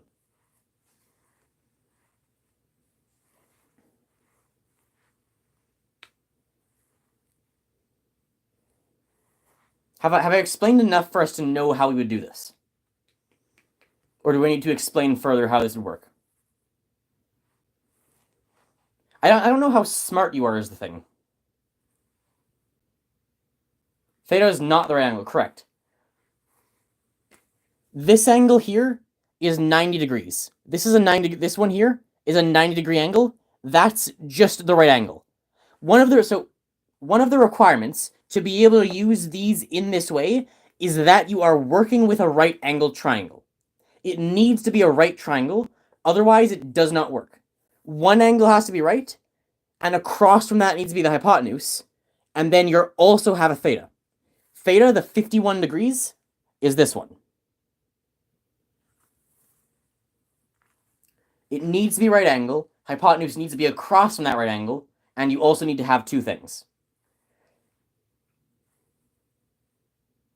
So cos is that.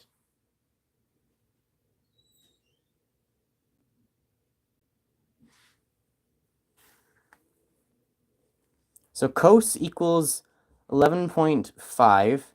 I'm going to also write in cos theta here.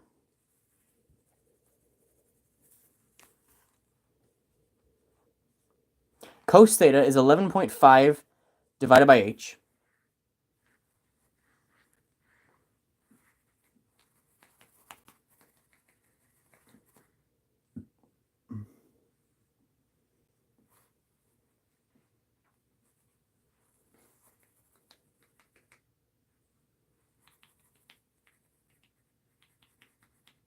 Why is doing this sound like ridiculous, like cracking my knuckle?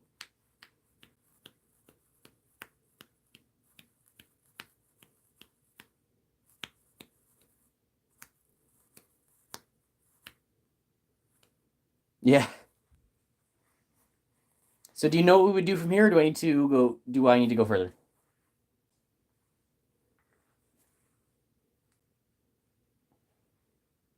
You seem to have a pretty well good understanding. Hang on, I've been distracted. Got it.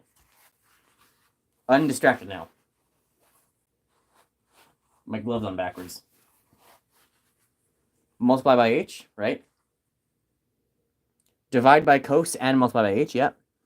Are we dividing by cos or dividing by cos theta?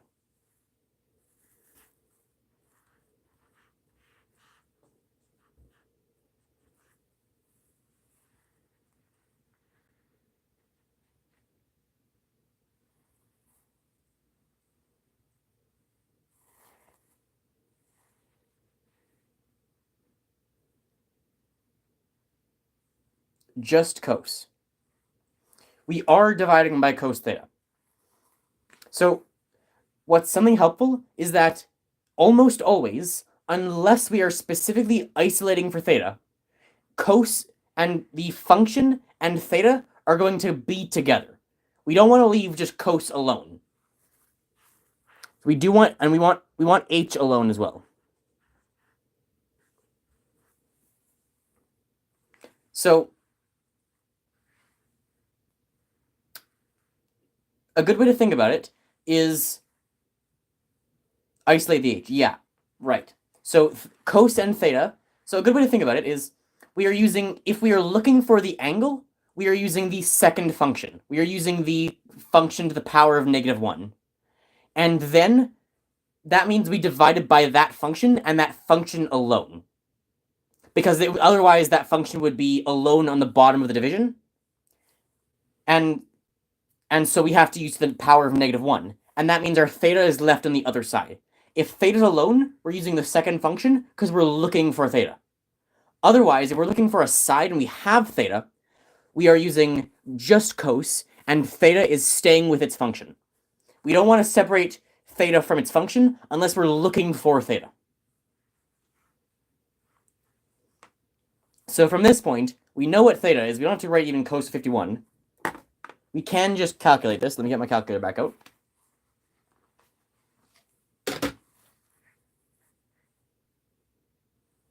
So we're looking for h.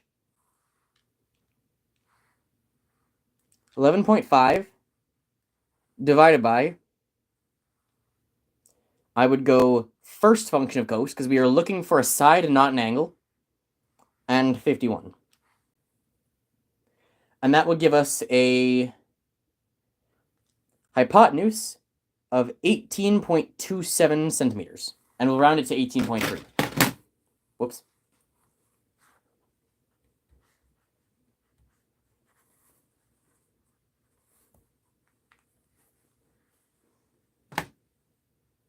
Making more sense? Is it starting to feel like it makes more sense now?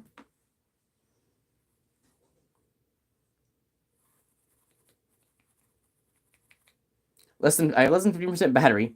I'm not home, so I'm staying until my phone dies or stream ends. Yeah, good luck.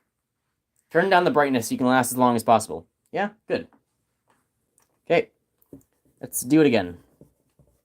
Do a slightly different one. We'll look for a theta this time.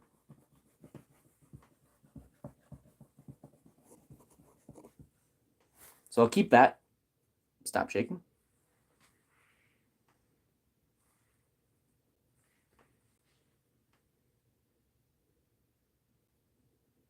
Why are we not taking the hundredths place? What do you mean?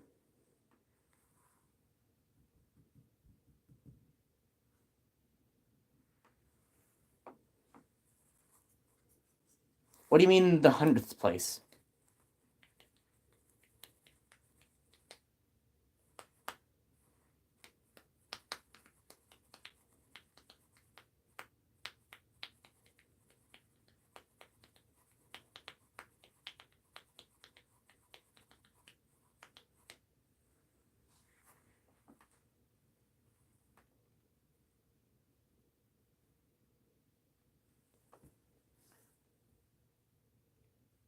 .37? Oh, okay, so you're saying why do we round it? That is just a sort of... You took 1.3? Oh, yeah, so it should have been 1.4. Sorry, it should have been 1.4. I rounded wrong, sorry. Yeah, but that's just general rounding. Generally in math, you'll round to 3 places. Or you'll take 1 decimal place. For me, it depends, but generally 3 places or 1 decimal place is where you go to. But unless the math question specifically asks for a certain number of decimal places, that's what you go to. In physics, there are specific rules for how many decimal places to use. But generally, either 3 digits or 1 decimal place is what you go with. Or if you have if you only have 1 number, you'll go 2 decimal places. But it can depend based on the questions. Generally, with these trig things, there'll just be 1 decimal place we're looking for. That's accurate enough. So let's say this time, theta is our unknown.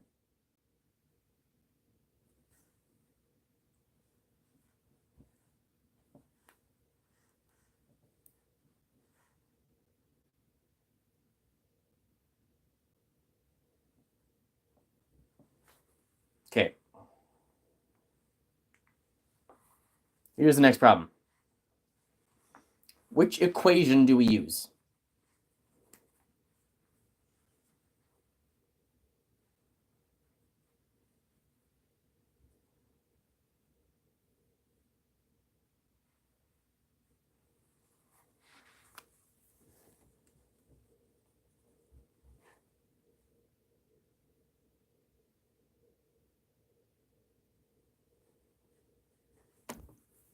Whoa. I see why you're selected to tutor now. Yeah, I've never tutored before, but I've never tutored before. I've never tutored before, but I am excited to start doing it.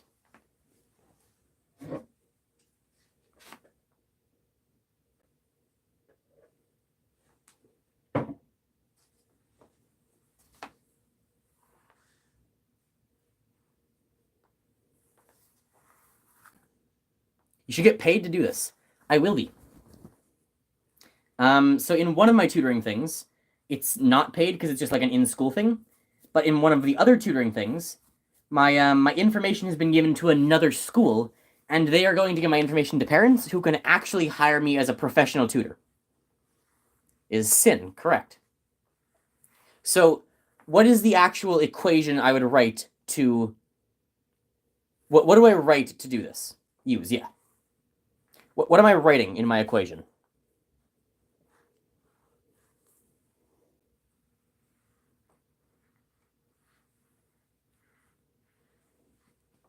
What are the steps I take to transform this equation to be able to be used?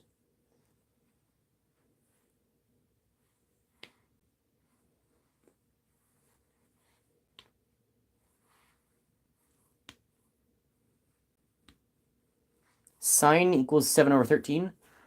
Close, but you're forgetting one thing. Sine what equals 7 over 13?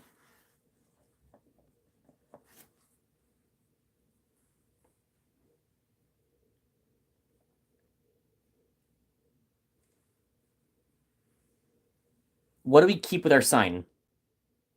Sine theta, right. So we keep our theta with our function. This marker's not great. I'll see if I can... If I use the black one, it might work as well. There we go. That looks a lot better. So sine theta equals 7 over 13. Now, what do we do? What are we trying to find, and how do we isolate this? What are we trying to isolate for?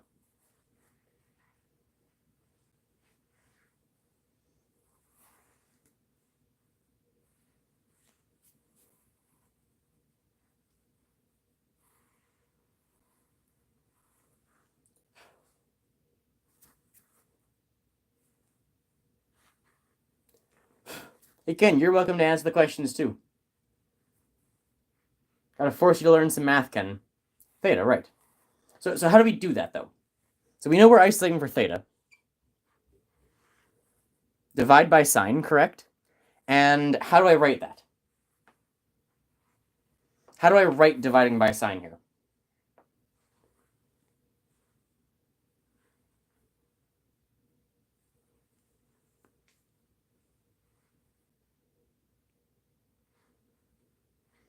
I don't remember when I did this, but I remember it was easier than this. Hate the chat delay. It is unfortunate, yeah. So how do I do this? Do do do do do do do do. And then you probably respond, and it's like I don't get to see it for like 5 seconds yet. Do do do do do do do. Elevator music. Da da da da da da da da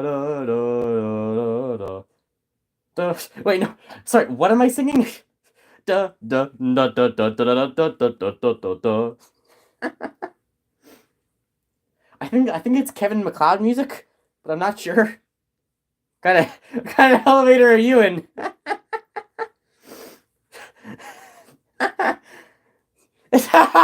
imagine an elevator, but it's just like Sneaky Fox or whatever it's called.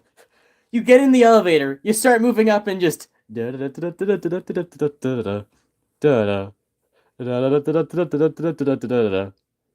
sneaky snitch.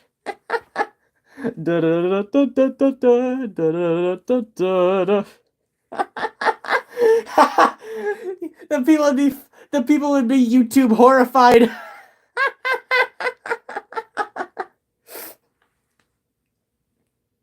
How will the quadratic formula? You want the quadratic formula? I think that's a different thing. Okay, sine minus 1. 7 over 13. Sine theta divided by sine is equal to sine times 7 to the first power. Negative first power, but close enough. Oh, hell no. Negative first power, yeah. Hey, yeet.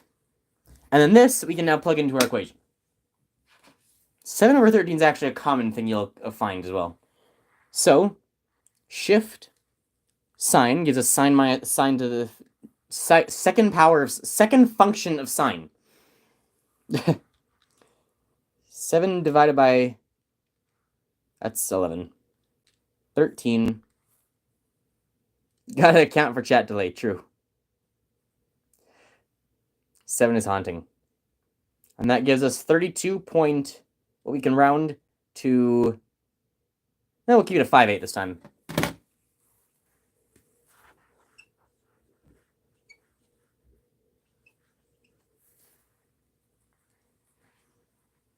And then given these values, that's our value for theta there.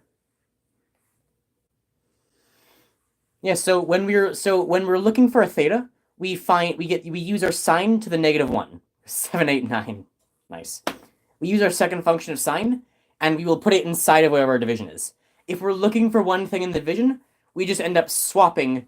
We swap our cos theta, sine theta, or tan theta with that thing. We swap it with the h. Or if we're looking for h, if we're looking for the bottom one, we swap it. If we're looking for the top one, we move the bottom and multiply it by the left.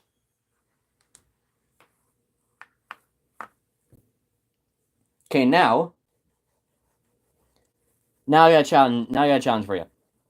Now that you know this, do you have a calculator on you?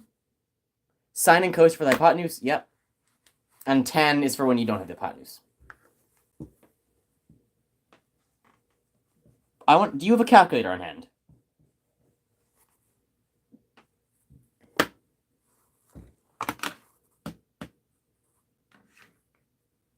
Yeah?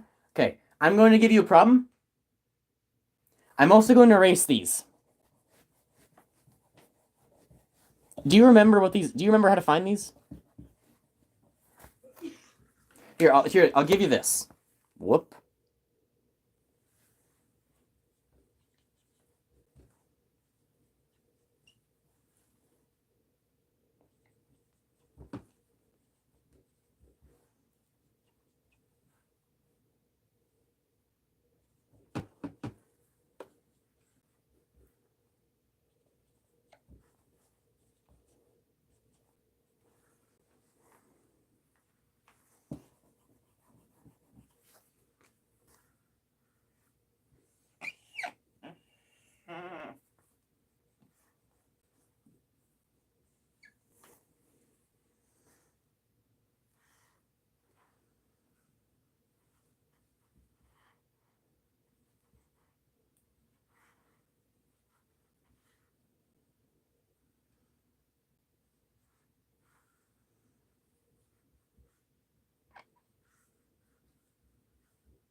You can't see all that information.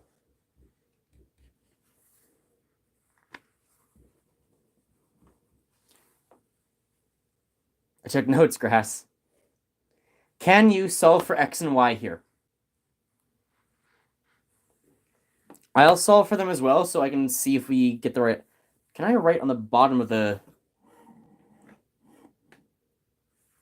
Here, I'll have room to write the answers. So I can do the equation, and then we can compare afterwards.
Okay.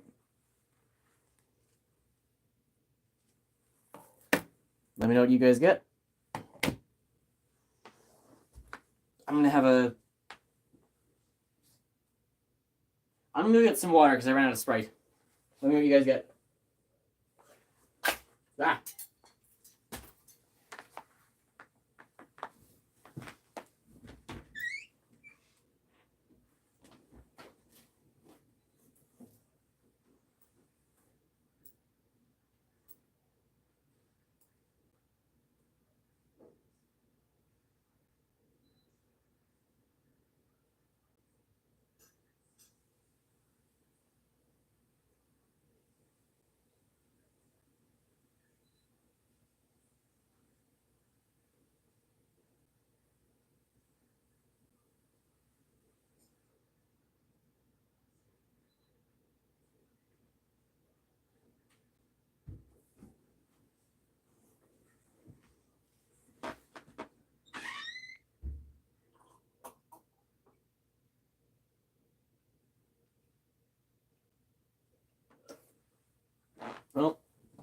I've still got no water, but I drank 2 glasses of it.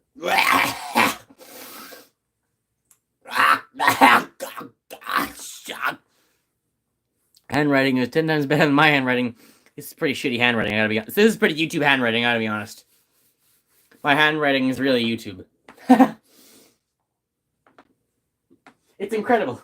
You have no idea if I'm a fool. Tan of 71?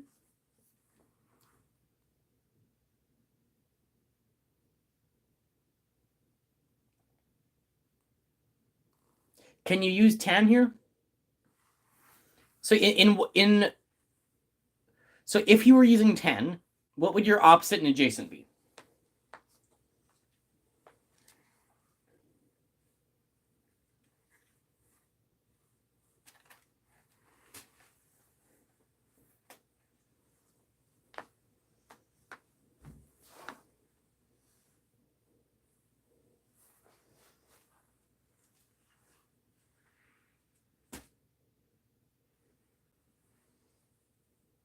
Guy eating popcorn from a Home Depot 10-gallon bucket for some reason. I've got a bunch of those Home Depot, like, 10-gallon buckets. Also, they're only 5 gallons. Opposite is X. Is it? Adjacent is Y. Is it in this case? So, remember, where are opposite and adjacent based off of? How do we determine if X or Y is opposite or adjacent? Because it's not always the same thing. Where is theta in this case?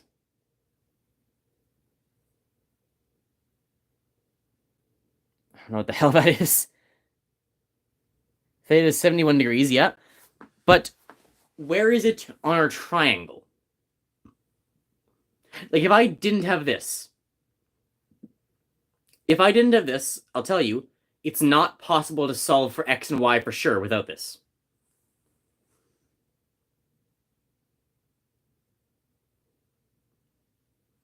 Do you remember when we were talking about where did the triangle go?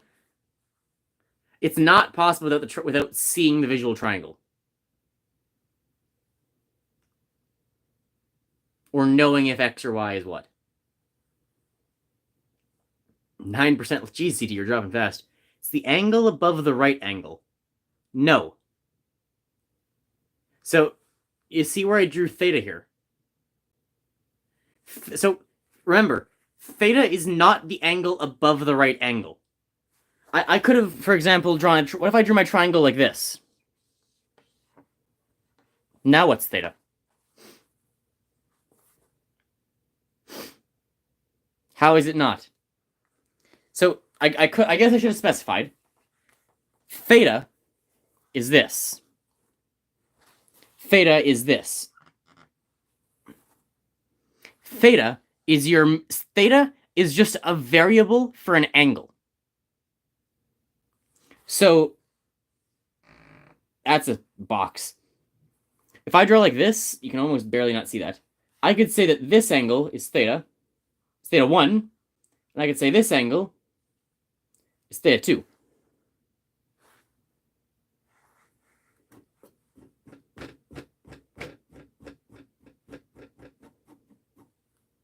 See that? Theta is just a variable. Theta is just a variable for one of the angles. And where the opposite and adjacent come from is important from where theta is. The opposite is always the line opposite of theta. And adjacent is the one next to theta that's not the hypotenuse. The location of theta? Well, it'll either be marked, for example, if I draw like a big triangle like this. Sometimes theta will be marked like this, right? Other times it might not be marked. But theta, if you see a triangle like this, it could also be marked. It could be marked on the inside, it could be marked on the outside. It could just be marked like this. If you see like a triangle where one side's got the angle and one side doesn't, because this thing means angle, right? This is 9 degrees. This just means an angle. If you see this on one side but not on the other side, you know this is your theta. So with triangles, if it's not specified, this one's the theta. And it can move around. In this one, our theta is this bottom one. So theta is wherever your actual angle you're working with is. I'm sorry if I didn't specify that.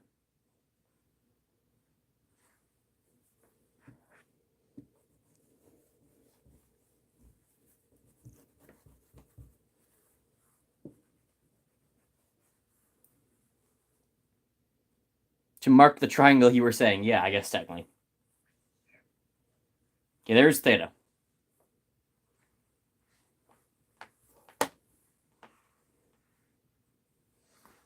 And your opposite and adjacent change based on where theta is.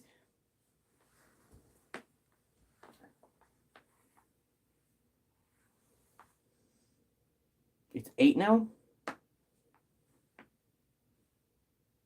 Yeah, this is a good stream. Going well. I gotta be honest, I was not expecting to teach trig today. I much prefer trig to like the linear functions. Trig is more helpful. Trig is very important in like physics, if you take that. If you ever take physics, a lot of the basics is really important with trig. That's unrelated to math, like how he's wearing socks inside. Well, I'm wearing socks inside, so you don't get like feet pics. Whereas, how do you know math? Well, I went to school. That was the main gist of it.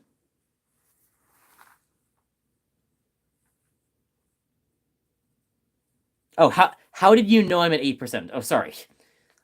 Why did I thought I'm at 8% as math. That wasn't even what CT said. Well, CT, I know you're at 8% because I went to school, man. It's basic calculations. You were at 9%, now you're at 8%. Right away, you'll be at 7% if you're not already. It's dropping in a linear rate, usually. It'll slow down once you get 5%, but it'll still be dropping at a linear rate. You need to get better at reading.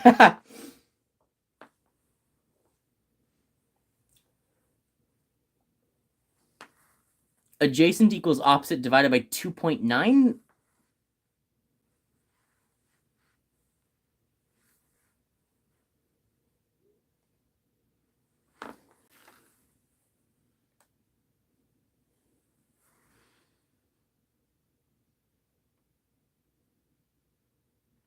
Where'd you get 2.9?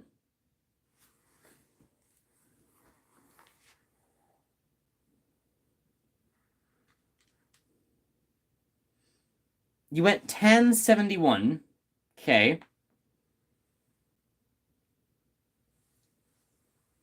But what do you do with that 2.9 now?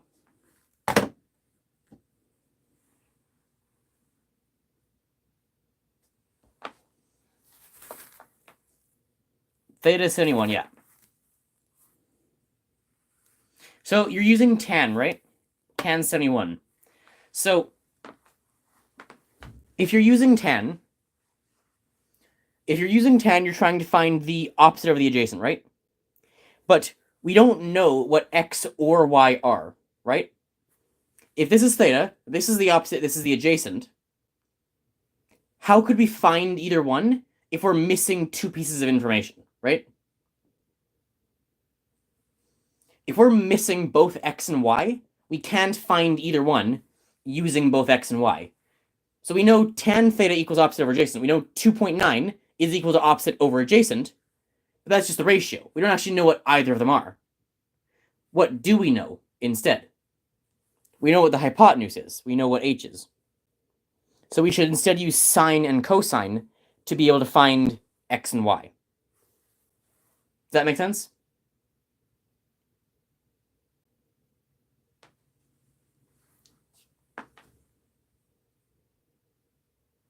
Should charge my phone, but I don't really have an excuse to go to the car to plug, so I can plug in my phone.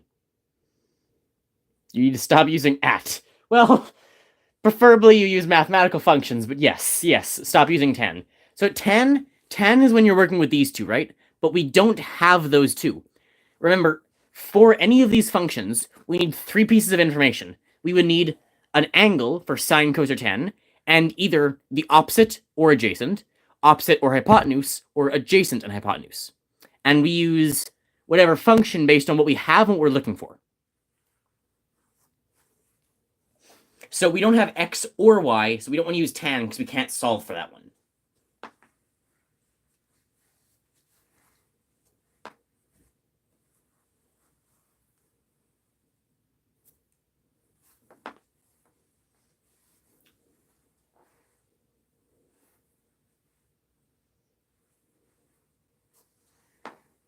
Solve the adjacent first, okay?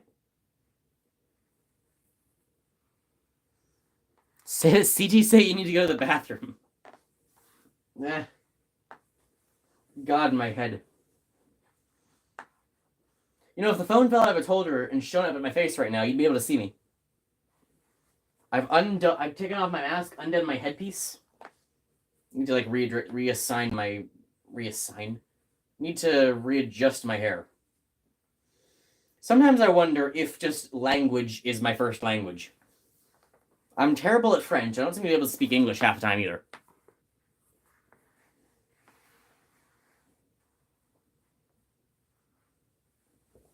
Siri, switch camera. No, I have a Google. God, please. Why do you all want my face so bad? Remember, you guys, you get a cat reveal at 1.5k subs. You gotta spread the word if you want the cat reveal. What language do deaf people think in? Bixby switch camera. I don't think any of that's going to respond to you. I think I even have my Google disabled. If I said, hey Google, I don't think it would listen to me. Hey Google. Hey Google. Siri. Alexa. Is anyone there? Phone, can you hear me? Don't think it works.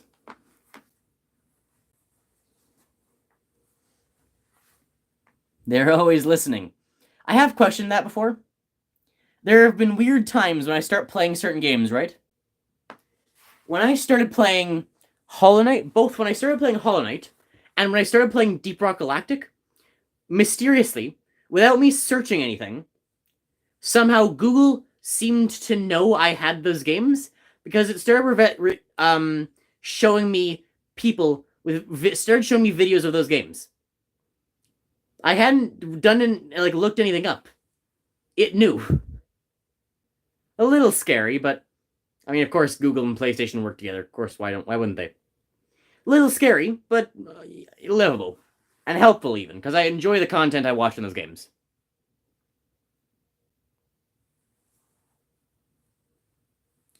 Tan theta equals x. Why are you using tan again? That's how that works. They steal your data.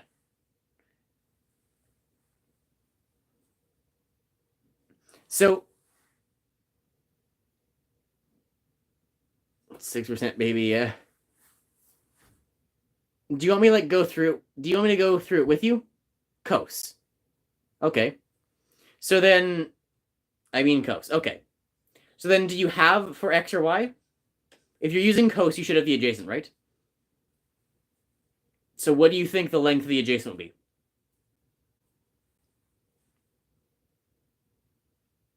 This is a nice chiller stream. I am enjoying this. Maybe I should be reading while doing this. Is that a bad idea? Is it bad to be reading on stream while I've left a math problem for my viewers?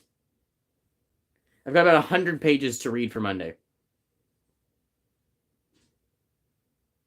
I'm working. You're close. Keep going. Free audiobook. Yo, you want me to read some of the book to you?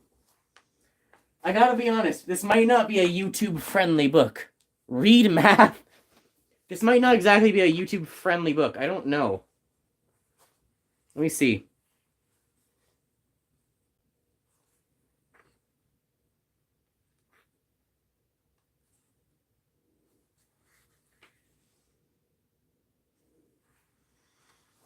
Okay. I'm starting on chapter 30, so see, done many non-YouTube friendly things already. 50 Shades. It's not quite 50 Shades of Grey. It's similarly, if not more, disturbing, though.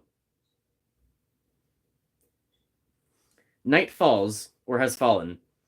Why is it that night falls instead of rising like the dawn? Yet, if you look east, at sunset, you can see night rising, not falling, darkness lifting into the sky, up from the horizon like a black sun bent behind cloud cover. Like smoke from an unseen fire, a light of fire just below the horizon, brush fire, or a burning city. Maybe night falls because it's heavy, a thick curtain pulled over the eyes, wool blanket. I wish I could see in the dark better than I do. Night has fallen. Then I feel it pressing down on me like a stone. No breeze. I sit by the partly open window. Curtains tucked back because there's no one out there. No need for modesty in my night. No need no need for modesty in my nightgown. Long sleeved even in summer, to keep us from temptations of our own flesh, to keep us from hugging ourselves, bare armed. Nothing moves in the searchlight moonlight. The scent from the garden rises like heat from a body. There must be night blooming flowers. It's so strong. I can almost see it. Red radiation, waving upwards like the shimmer above highway tarmac at noon. Down there on the lawn, someone emerges from the spill of darkness under the willow, steps across the light, his long shadow attached sharply to its heels. Is it Nick? Or is it someone else? Someone of no importance. He stops, looks up at the window. I can see the white oblong face of his. Nick. We look at each other. You enjoying this? I have no rose to toss. He has no loot. But it's the same kind of hunger. You're in the book, Nick. Round 0.325, 0.33. You've done something wrong. Not quite.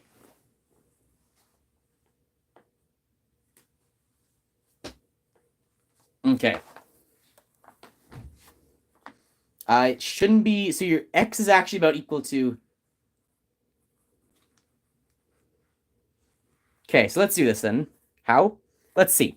So we have cos is adjacent over hypotenuse.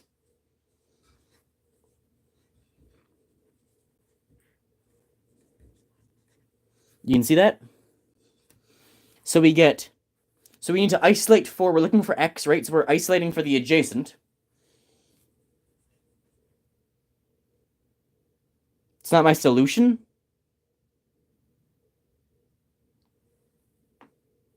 Are you not done yet still? Do you want me to go through this with you, or do you want to keep going? Do you just need to keep going on?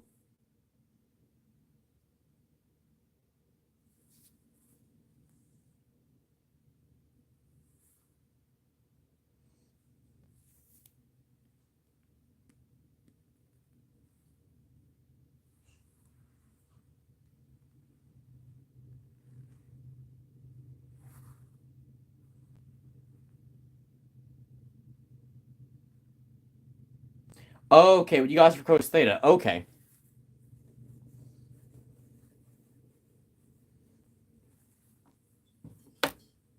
Yeah, just solve for x and y. That actually for cos theta does sound about right. But what do you do with it now? I'll keep reading then.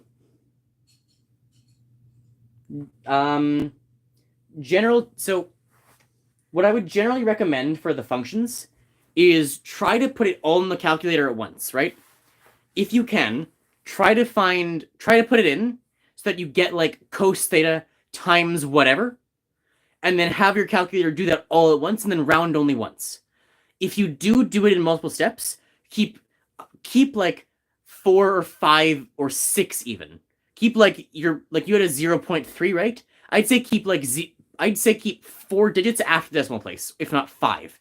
Keep it as precise as possible, only round once at the end.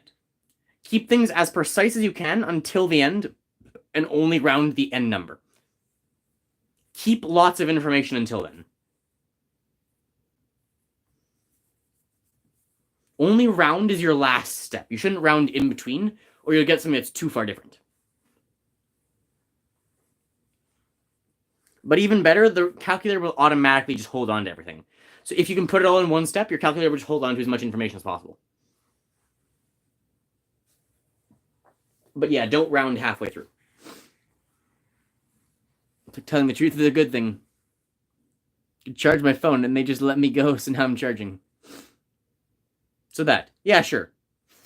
Yeah, 4, in that case, 4 after the decimal place is probably sufficient. If you can't put it all in your calculator once, then yeah. Continuing. Which I can't indulge. I pull the left-hand curtain so that it falls between us, across my face, and after a moment, he walks on, into the invisibility around the corner. What the commander said is true. 1 and 1 and 1 and 1 doesn't equal 4. Each one remains unique. There is no way of joining them together. They cannot be exchanged, one for the other. They cannot replace each other. Nick for Luke, or Luke for Nick. Should doesn't apply. You can't help what you feel, Moira once said, but you can help how you believe, which is all very well. Context is all. Or is it ripeness? One or the other. I only just now realized reading this is like incredibly philosophical. Give this audiobook 10 out of 10. Get to the juicy... Do you want me to like go back and read the juicy bit, eh? You want me to go back and find the juicy bit? Here, I will go find you the juicy bit, Ken, okay?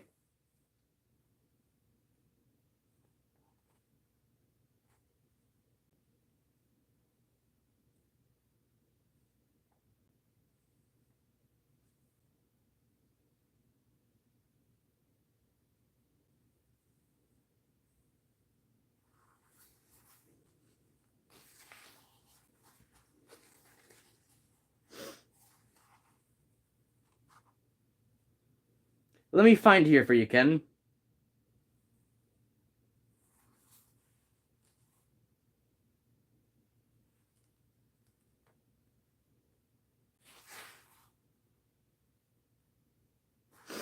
Okay, Ken. Ready? Here's chapter 6, Ken. This is the 6th chapter. This is how this book almost starts, okay? About a page. This will be like...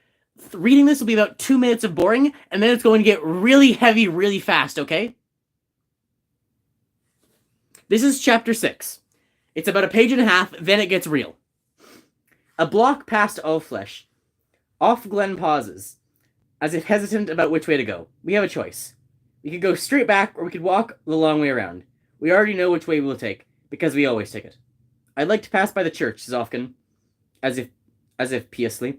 All right, I say, though I know as well that she does, as well as she does, what she's really after. We walk, steadily. The sun is out. What do I do with the number I have in X? Well, do you remember how your equations work? You're looking for X, right? Do you have your X isolated? Because if you've taken your Coase equation, right, and you isolated for X, you should just be able to simplify the other side down to a number, right? Are you able to do that? Or do you want me to like go through it with you?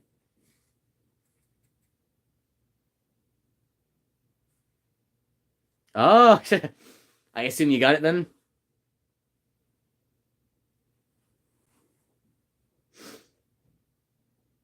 Isolate hex now. I'm going to read this, and if you don't get it by then... Oh, okay. Yeah, keep going. I think you're on the right track. I think you've done something slightly wrong, though. It's like that incompetent teacher. Hey, come on. We walk sedately. The sun is out. The sky there... In the sky, there are white, fluffy clouds, and they look like headless sheep. Given our wings, our blinkers, it's hard to look up, to get the full view of the sky, of anything. But we can do it, a little at a time. A quick move of the head, up and down, to the side and back. We have learned to see the world in gaps. Watch the stream and use my phone. That'd be cool, yeah. Like the Google glasses. To the right, if you could walk along, there's a street that would take you down towards the river. There's a boathouse, where they kept the skulls once. And some bridges. Trees, green banks, where you could sit and watch the water. And the young men, with their naked arms, their oars lifting into the sunlight, as they played at winning. On the way to the river are the old dormitories, used for something else now, with their fairy tale turrets painted white and gold and blue. When we think of the past, it's the beautiful things we pick out. We want to believe it was all like that. The football stadium is that way too, where they hold the men's savagings, as well as the football games. They still have those. I don't go to the river anymore, or over the bridges, or on the subway, although there's a station right there. We're not allowed on. There are guardians now.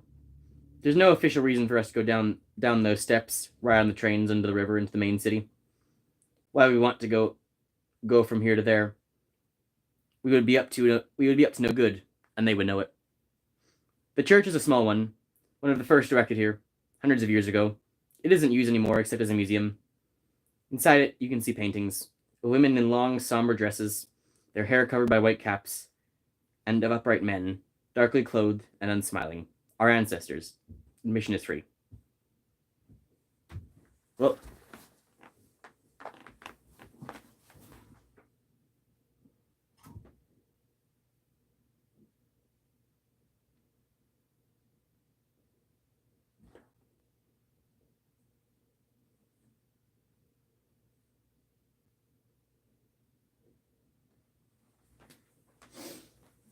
everything's fine. Did you die? Isn't that just a person wearing a shirt without sleeves? Basically, yeah, that's just all it is. You're talking about like sports, right? The football games, they still have those, right? Admission is free. We didn't go in though, but stay on the path, looking at the churchyard. The old gravestones are still there, weathered, eroding, with their skulls and crossbones. Memento mori. That's Latin for remember death. Their doe-faced angels, their winged hourglasses to remind us the passage of mortal time, and from a later century, their urns and willow trees for mourning. They haven't fitted with the gravestones, or the church either. It's only the more recent history that offends them. Offglen's head's bowed, as if she's praying. She does this every time. Maybe. I think. There's someone particular gone. For her too. A man. A child. But I can't entirely believe it. I think of her as a woman, for whom every act is done for show. Is acting rather than a real act. She does things to look good. I think she's out to make the best of it. But that is what I must look like to her as well. How can it be otherwise? We turn our heads back. We turn our backs on the church, and there is the thing we've truly come to see: the wall. Ken, this is the part where it's about to get dark. Okay, I'm going to read that again. Ready? Ready. Now we turn our backs on the church, and there is the thing we've truly come to see: the wall. The wall is hundreds of years old too, or over 100 at least. Like the sidewalks, it's red brick, and must have once been plain but handsome. Now the gates have sentries, and there are ugly new floodlights mounted on the middle posts above it, and barbed wire along the bottom, and broken glass set in concrete along the top. No one goes through those gates willingly. The precautions are for those trying to get out. Though, to make it even as far as the wall from inside, past the electronic alarm system, would be next to impossible. Just trying to get to the next page with the gloves on. Beside the main gateway, there are 6 more bodies hanging by the necks, their hands tied in front of them, their heads in white bags tipped sideways on their shoulders. They must have been a men's salvaging early this morning. I didn't hear the bells. Perhaps I've become used to them. We stop together if on signal and stand to look at the bodies. It doesn't matter if we look. We're supposed to look. This is what they are for. Hang on the wall. Sometimes they'll be there for days, until there's a new batch. So as many people as possible will have the chance to see them. What they are hanging from is hooks. The hooks have been set into the brick of the wall for this purpose. Not all of them are occupied. The house looks like the appliances for the armless, or steel question marks upside down on the sidewalks. Thought this was gay corn. No! No! 2.59. No, but you're close. Let me finish this reading and then I'll do the math. Or steel question marks upside down and sideways. It's the bags over their heads that are the worst. Worse than the faces themselves would be. It makes the men like dolls on which their faces have not yet been painted. Like scarecrows, which in a way is what they are, since they are meant to scare, or as if their heads are sacks, stuffed with some undifferential material like flour or dough. It's the obvious heaviness of their heads, their vacancy, and the way gravity pulls them down, and there's no life anymore to hold them up. Their heads are zeros. Though if you look and look, as we are doing, you can see the outlines of features under the white cloth. Like gray shadows, the heads are of the snowmen, with the coal eyes, and the carrot nose has fallen out. The heads are melting. But on one bag there's blood, which is seeped through the white cloth, where the mouth must have been. It makes another mouth, a small red one, like the mouths painted with thick brushes by kindergarten children. A child's idea of a smile. The smile of blood is what fixes the attention, finally. These are not snowmen after all. The men wear white coats, like those worn by doctors or scientists.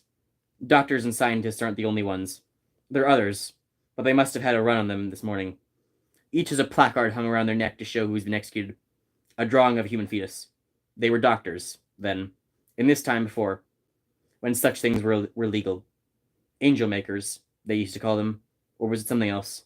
They've been turned up now by searches through hospital records, or, more likely, since most hospitals destroyed such records once it became clear what was going to happen, by informants, ex-nurses perhaps, or a pair of them, since evidence from a single woman is no longer admissible, or by another doctor, hoping to save his own skin, or someone already accused, lashing out an enemy, or at random, in some desperate bid for safety, through informants, are not always as pardoned.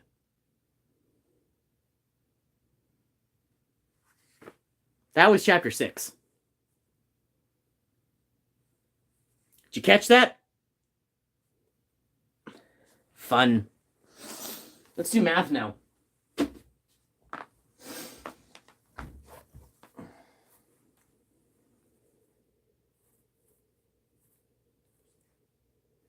That's correct. Yes, there you go.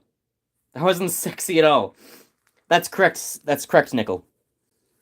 I have 3.58. And at that point, you would then round it. So 3.58. Now I'd find y. Good job, though. Keep going. Ken, did you catch what had happened there? Now for y. So, Ken, did you catch what happened there?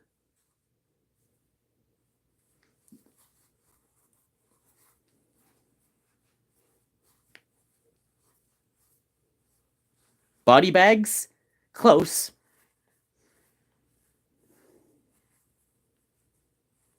And isolate y using tan? You could use tan, you could also use sine. Either one works.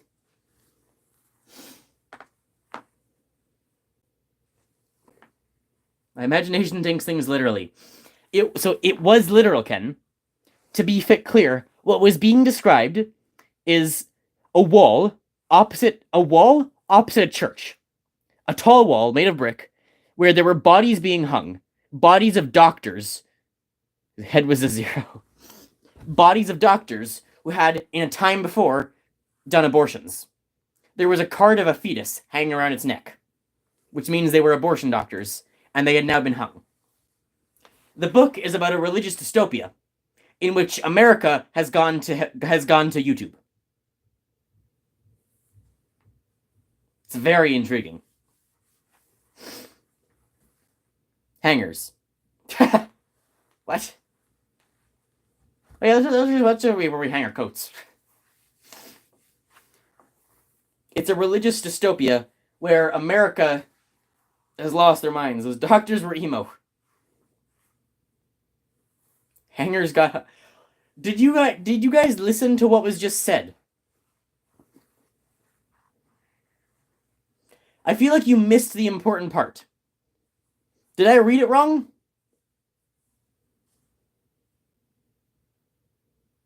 Barely. I missed it. They hung a bunch of doctors. That was the important part of that. That's from the book called The Handmaid's Tale.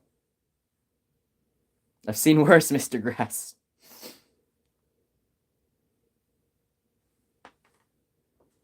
I'm surprised.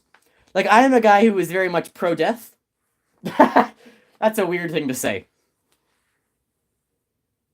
Round when? Only as your last step. Only round as your last step.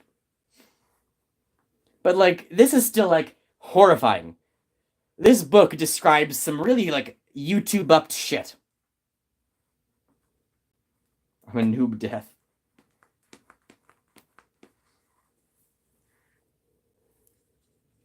I'm gonna do the previous one you just solved for.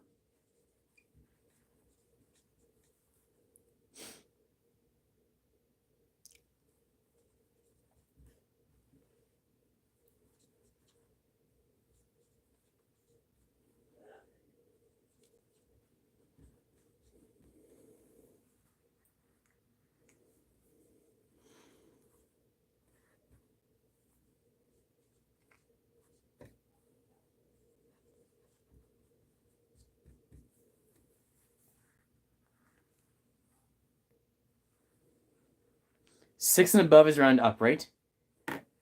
5 and above is round up.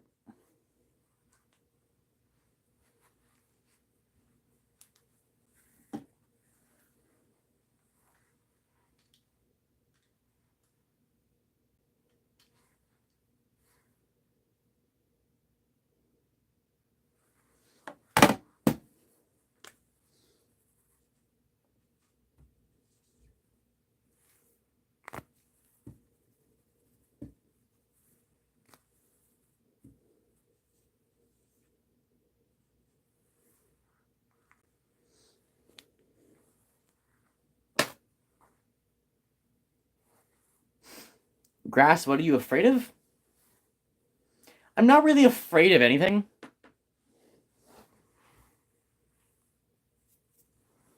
I'm not really well, heights.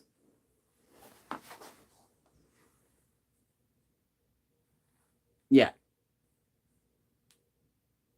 I would say round to 3.58.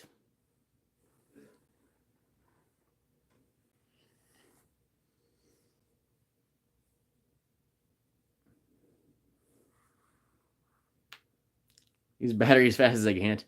Heights, is that it? Well, there's not much more than heights. I mean, I'm afraid of heights. I mean, we're all kind of afraid of death, right? But, like, if you put me in a dream...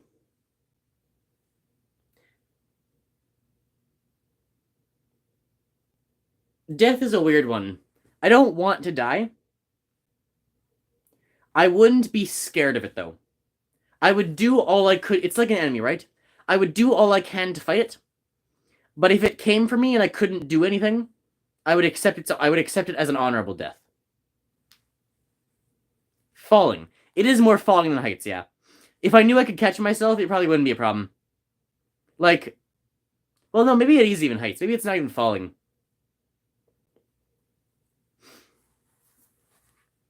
Because I'm scared of heights even in irrational times. But if I could like fly, I wouldn't be scared of it because I knew it'd be fine. Like flying? Well, see, I'm not scared of... I am scared of airplanes, aren't I? I was scared of airplanes the first time I went on. Maybe it is fear of heights, not fear of falling. Maybe it is just fear of heights. That's about it. Although, if I was sure, you're fascinated by death. You're secretly American. No, see, that's the thing, right? I don't like America because there is so much death. But as a fan of death, I enjoy watching death. Which is why it's good to be a Canadian, right? As a Canadian, I get access to all the American news sites. I get to watch America fall apart and kill itself daily. I can just shovel popcorn into my mouth while I watch violence unfold down America. I get all the benefits of violence, of American violence, without any of the downsides. I get to sit up here eating popcorn while watching them tear themselves apart. It's incredible. How nice a CT. I'm gonna take you to a Ferris wheel just to scare you. I've been on Ferris wheels before, okay? Always something going on in America. Yep. That's why it's like a movie up here. I'm a Canadian. I sit here, I eat some popcorn. I don't like popcorn, but I'll eat some like chips. I don't like movies. I like the news. I don't like movies, but I like the news. Wait until you get Ontario, man. Oh God. I don't like movies, but I like the news. I'll gladly eat some chips, go put on the news. As long as there's something exciting happening in the news, like if it's like U.S. Senate still can't, U.S. House still can't elect a speaker because everyone's being an idiot. U.S. rioting because police are racist. US border problems because everyone is stupid and wrong. I will watch that all day. Protests because of abortion stuff. I will watch that stuff all day because I find it hilarious that the sides just tear each other apart and they're all just idiots.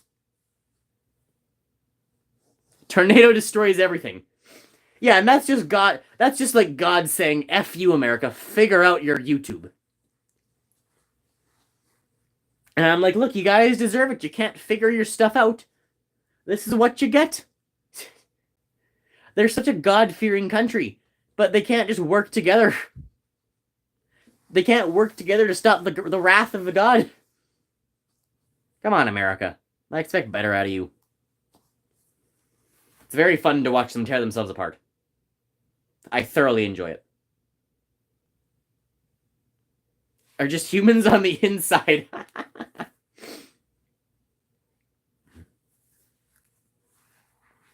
Yeah, look, they're technically humans, but are they really? Whoop. Okay. I've been like betting ever since Trump came into power. I mean, American Civil War is inevitable, and I am so excited for when it starts because things will finally get interesting. America never stopped Mexicans from going into America. The U.S. will just use basically all its vegetables and fruits. That's the thing. If they ever stop accepting immigrants, they're just like they're just shooting themselves in the foot. They're just YouTube. They'd be just a bunch of YouTubes. Ever since Columbus came, America sucked.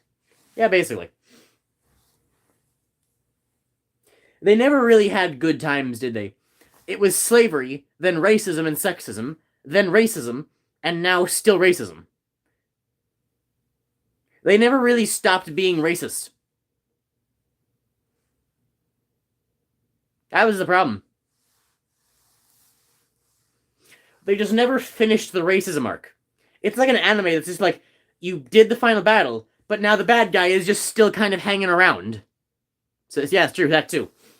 It's like you fought the final boss, and like the final boss's partner in crime, but they're both just kind of still around, and like you just never bothered to like put them in jail.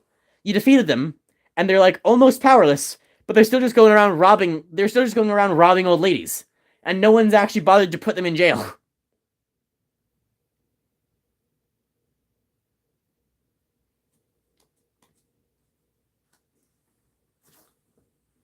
Yeah, America's just like not a good place to be. Why are all commonly talked about world leading countries idiotic? Hang on. Stop. What?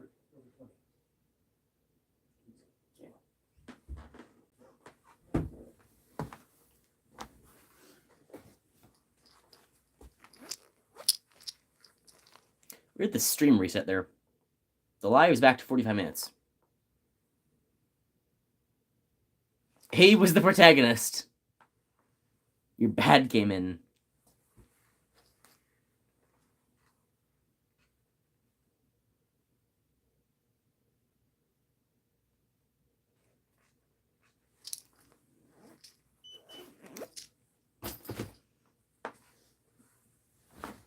Yeah, well, it's not all like it's not all modern countries. It's mainly America.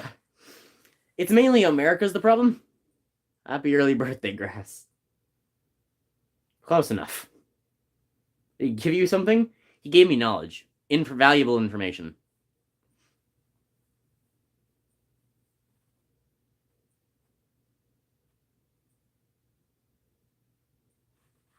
Someone who joined the stream right now would be thoroughly confused.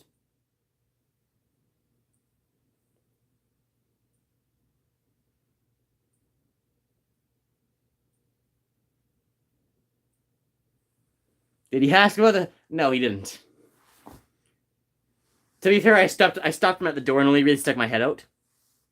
So I think he's just normal in your household. I mean, I walked out into the middle of the kitchen earlier to get a glass of water in the flag costume, and he didn't question it then. He also didn't look behind to see who was there, so I think he just understands it's weird. Yeah,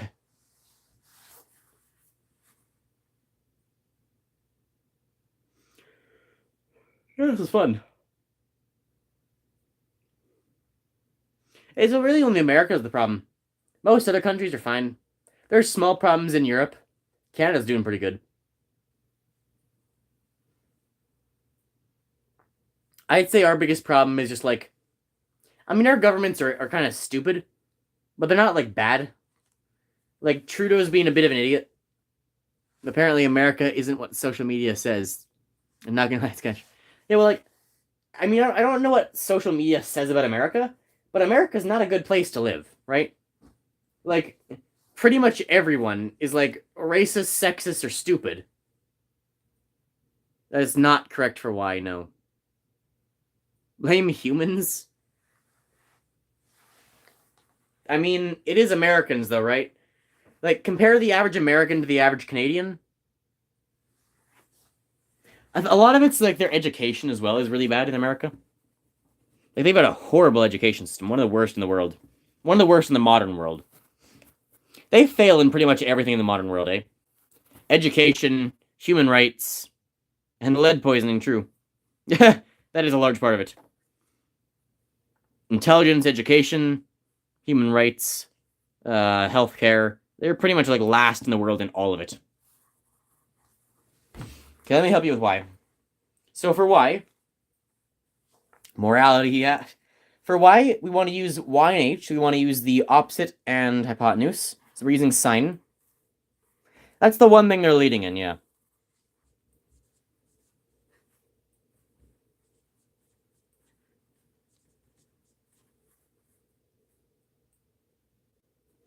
We want to isolate for the opposite.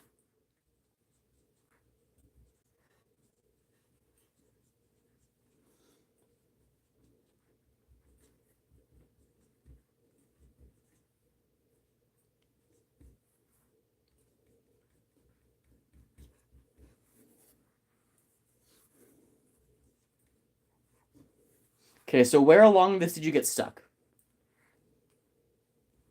Another plague, but only America. Yeah, that'd be nice. The American plague. It only affects people inside and genetically made of America. Canadians have milk bags. Apparently, I've never personally seen one because I still drink out of milk jugs. In the lower part, I use tan. Okay, so let's try it with tan too. Let's do it with tan and see what we get.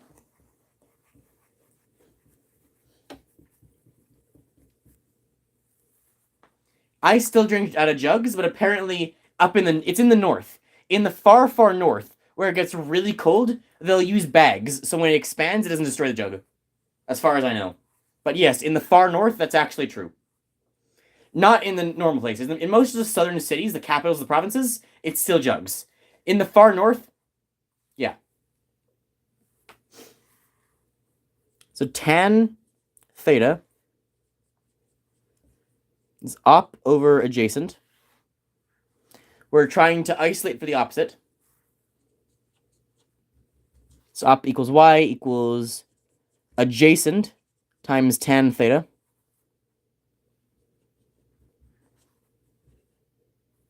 We know adjacent is x is 3.58 times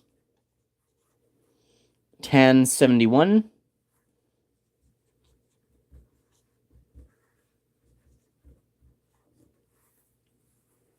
Okay, so where'd you go wrong here? So of what I did, what's different with yours?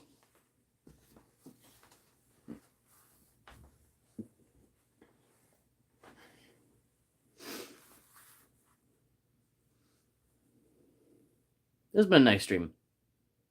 Calmer stream. I mean, aside from the bodies and the death to America, whatnot. Knife? What do you mean, knife? Knife what?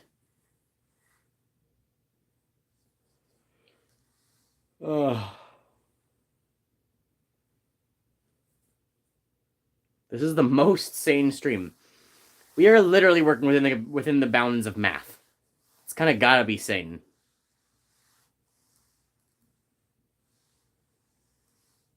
What was our least sane stream? Oddly enough, I don't think it was memes. It was like probably one of the Mind Street ones, right? Or one of the ones where we went off ranting.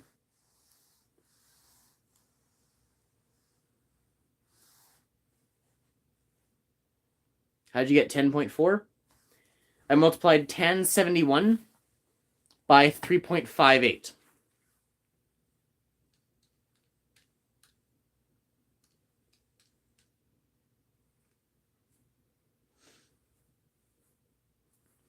So, remember, it's tan theta equals, with the minus g lower, true, could be that. Tan theta equals opposite over adjacent. We're trying to isolate for opposite. And so we multiply adjacent by tan theta to get the opposite. And then adjacent is this, tan theta is that, and then it multiplies to 10.4.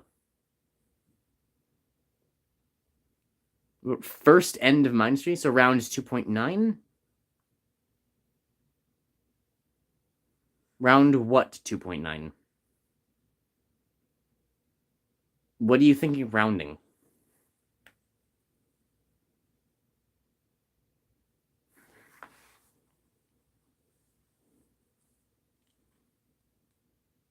Oh, you mean tan theta?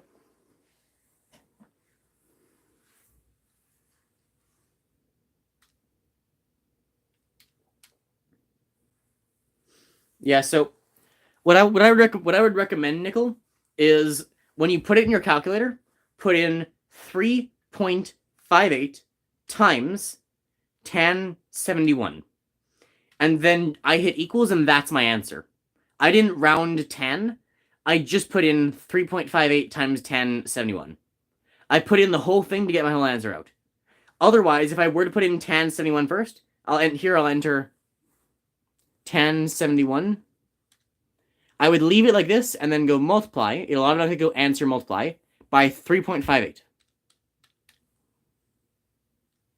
there's my answer. And I rounded this to 10.4.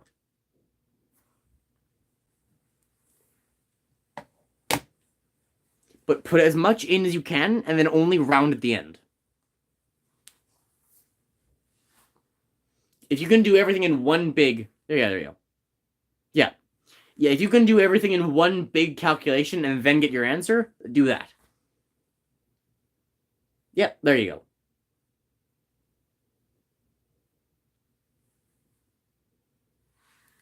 Yeah, so the hardest to understand things are the fact that opposite and adjacent move based on where theta is, and how you're actually moving things with tan, sin, and cos theta.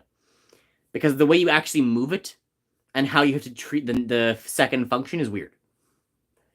But do some more practice and you'll get it. There's some good problems you can probably look up online. And you'll probably learn this is a grade 10 concept. So you're in grade 8. You'll probably learn that you might learn this next year, or you'll learn it in grade 10. So yeah, it's somewhere between it's around a 9 or 10 level, grade 9 or 10 concept. I learned it grade 10, and then I've been using it through grade 11. There's also some in grade 11 you'll learn more complicated stuff with it. So like there's something called the law of there's the cosine law and the sine law. Yeah. There's the cosine law and the sine law, which are laws which are more complicated things you do with the cosine and sine. I'll quickly write them out here. They're a little confusing, but they're more complicated things you do that allow you to get answers with the functions when you're not using right angle triangles.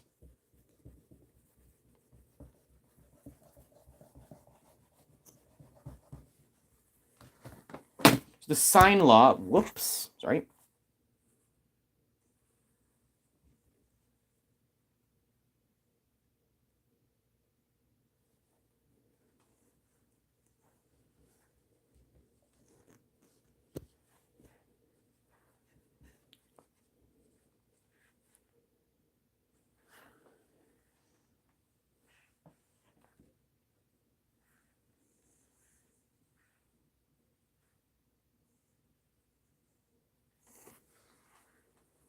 This is the sine law. So sine of this angle over this A is equal to sine of this angle over this B, and sine of this angle is equal to that over this C. And these are all equal to each other. So if you get something like, if you get both of these angles and this side, you can solve the triangle. This is the grade 11 concept. So what I taught you before, That was the grade 10 out. That was the grade 10 trigonometry. This is grade 11 trigonometry. I'm not going to teach you this stuff because we're out of time. This is the more complicated stuff. There's also cosine law.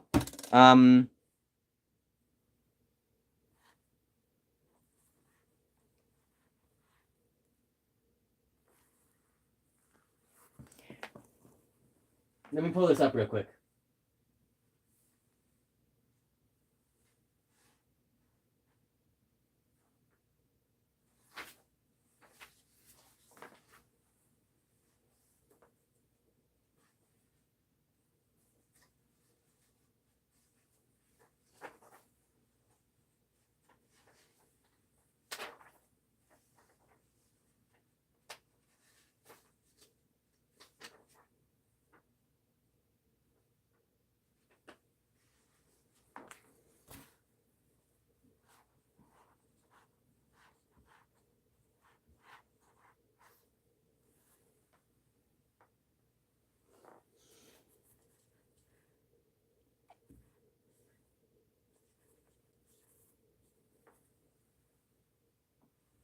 And that's the cosine law.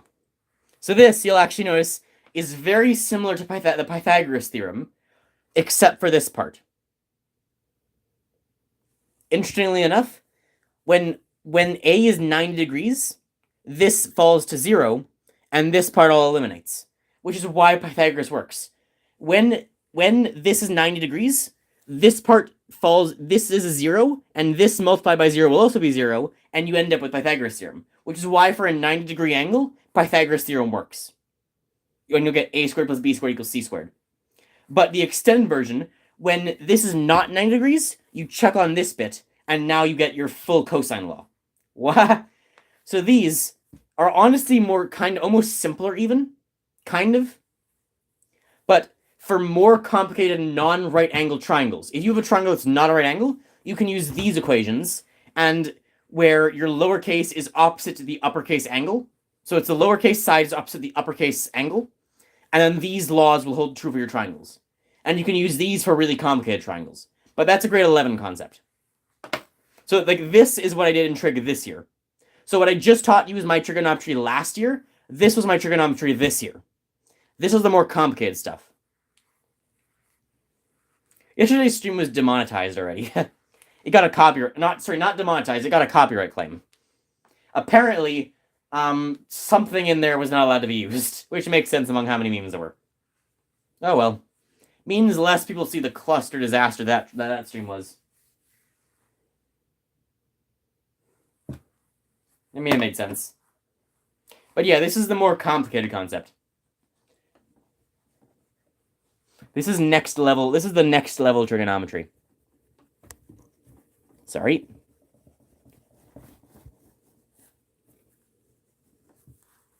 Cluster YouTube. Yeah, exactly.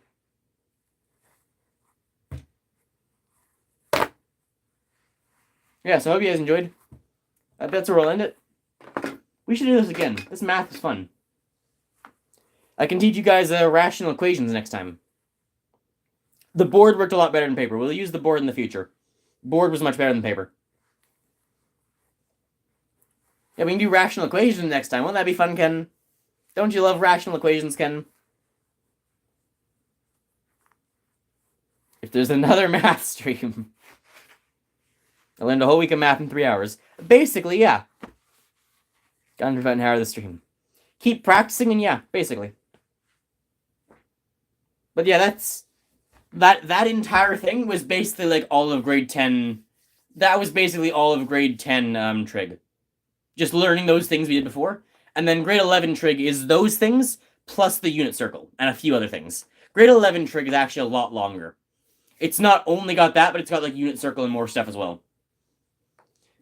So grade 11 trig is a lot longer, but what we did there was basically all of grade 10 trig. So yeah, and you might do that next year. You'll see, but you'll have a leg up on them now.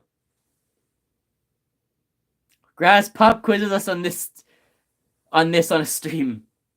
There'll be a test next time. Do a sister review?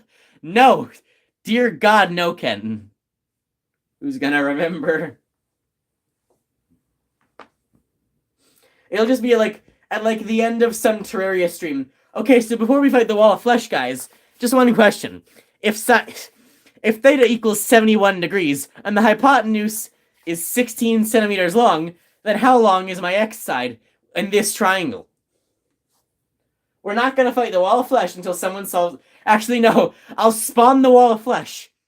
And then I will not start fighting it. I will not kill the wall of flesh until someone answers this trig question. If you want me to live, you better answer.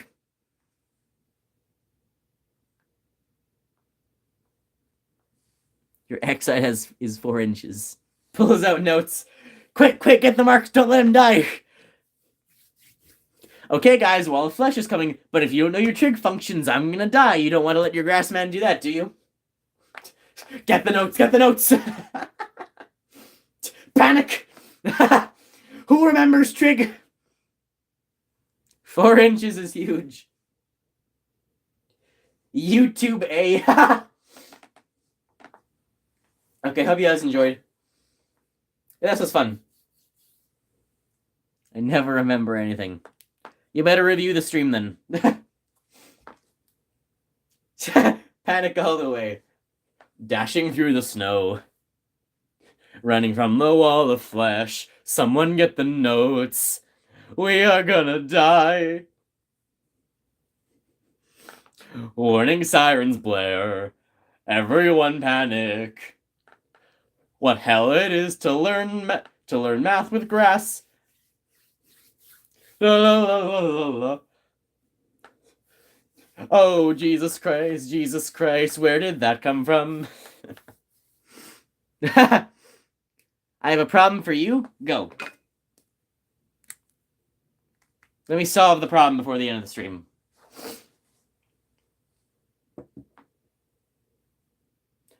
Panic all the way. Ha ha ha.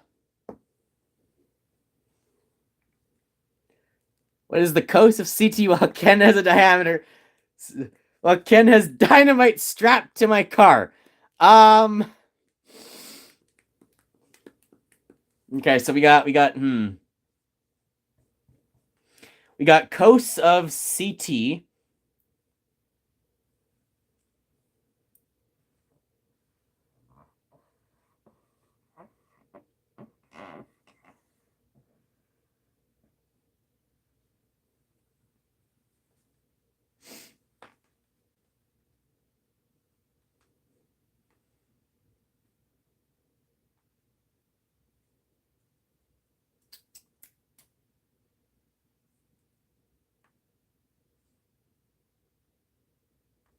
The cost of CT?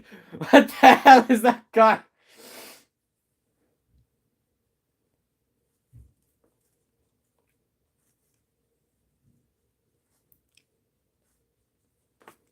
Are you happy now? Make more sense now? Elon Musk. Oh my god, is that Elon Musk's Cybertruck?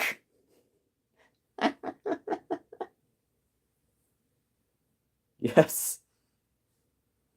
Congratulations, everyone. We found the Cybertruck.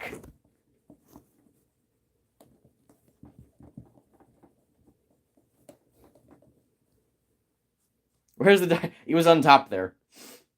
Also, if you want to see some more complicated stuff, have any of you ever heard of the Collatz conjecture? Actually, no, we don't have time to explain this today. If we ever do a math stream again, Elon Musk's cyborg track. Hey guys, how fast can you get me to 1.5 thousand subscribers? The cats come back.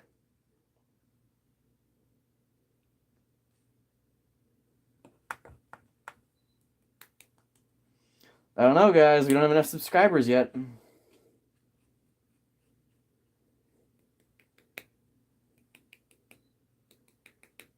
I don't know. You guys deserve a cat reveal? 500? I'm pretty sure it was 1,500. Followed by 3,000, 45,000. Well, no, don't get the last... I don't want 50 likes in the last stream. It deserves 50 dislikes. Last stream was hell.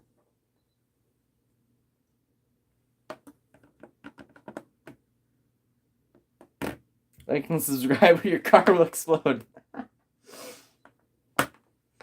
Just Ken starts running around threatening people.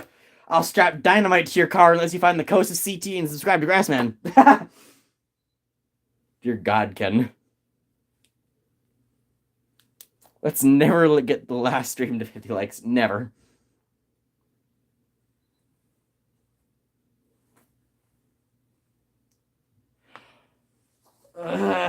Oh, my legs.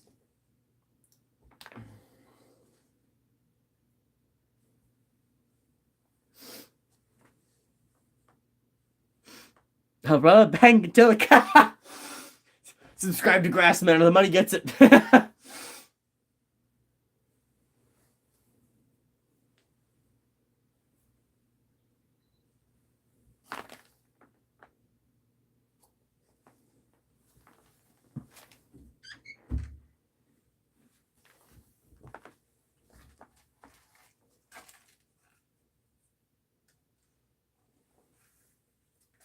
Okay, chat.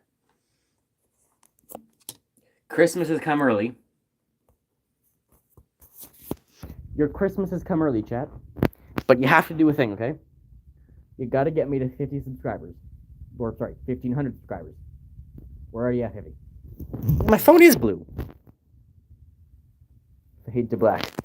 50 more subscribers in a reasonable amount of time. Got it, chat? He's incredible, chat.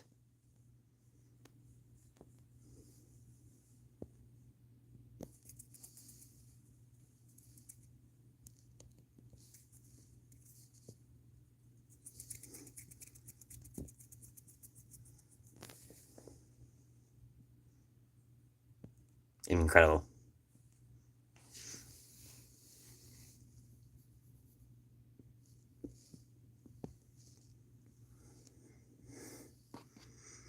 He looks old.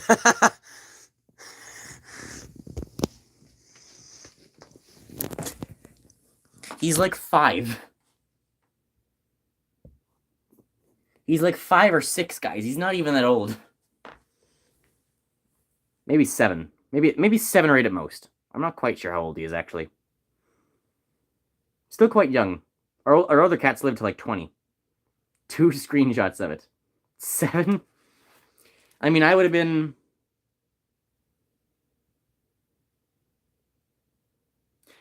Maybe 8. Maybe 8. I guess he could be 9, but I think he was younger than that. 8 or 9, I'd say. No, he's already old, jeez. I'm old. Oh god, I'm old.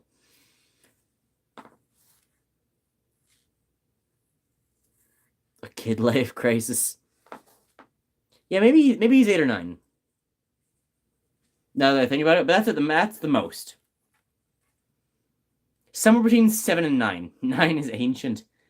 I had a cat that lived to like 24.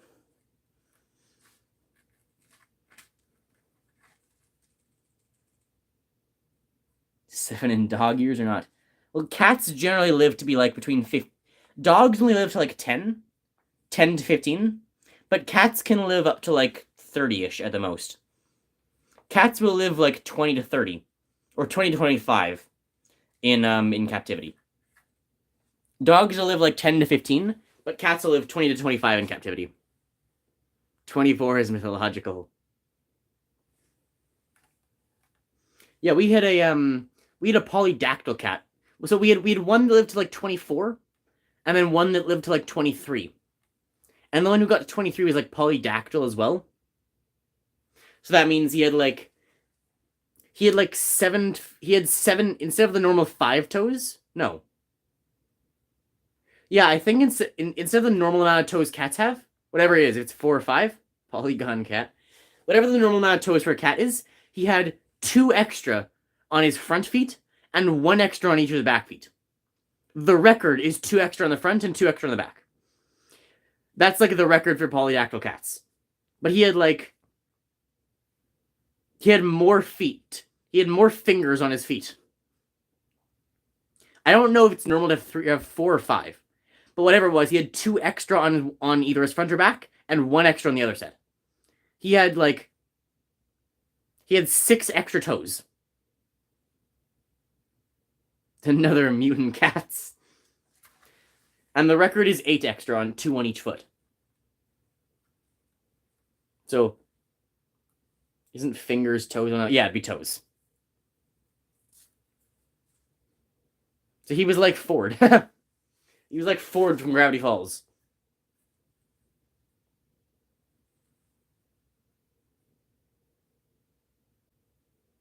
Oh, jeez.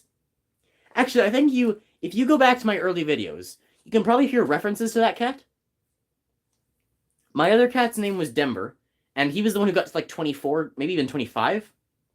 But I don't think he made it to any of the videos. But Coffee would have.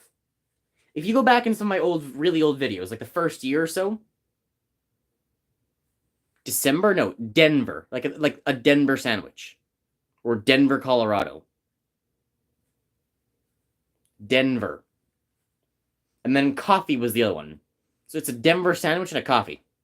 The hell? He was named. They were literally named after a sandwich and the coffee. Denver and coffee. And coffee is the one. You're hungry. And coffee.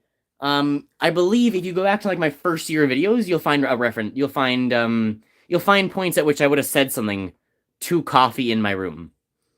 Because he'd like hang out in my room in his last years. So you'd be able to go find like me saying things about him or to him.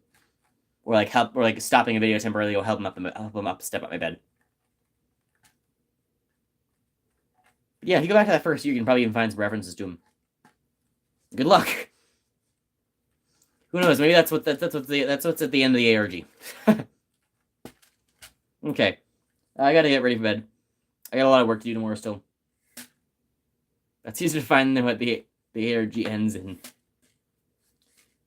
Ken, I want to say, Ken, I honestly don't know how you haven't found it yet. Like, you seem to have found a clue and then just blatantly not looked for the next step, right? It's like if one clue led you to a spot in the forest, and then you look around, you go into the forest, you look around, you're just like, there's no clue here, while staring at a tree with the note with the next clue on it. I'm autistic. You walk into the forest following the clue, stare down the next clue. There's no clue here. That's what it's been. Yeah, well, I hope you guys enjoyed. Hope you had fun learning math. More math streams to come because everyone seemed to enjoy them. Hope you enjoyed. And me and my red hands will see you next time. I swear they're not that red. They look normal to me. More math to come, Ken. Bye, guys. We're going to start with the ARG. Talk to Ken. He'll help you out. And then go retrace his footsteps because he's done something wrong, clearly. Bye, guys.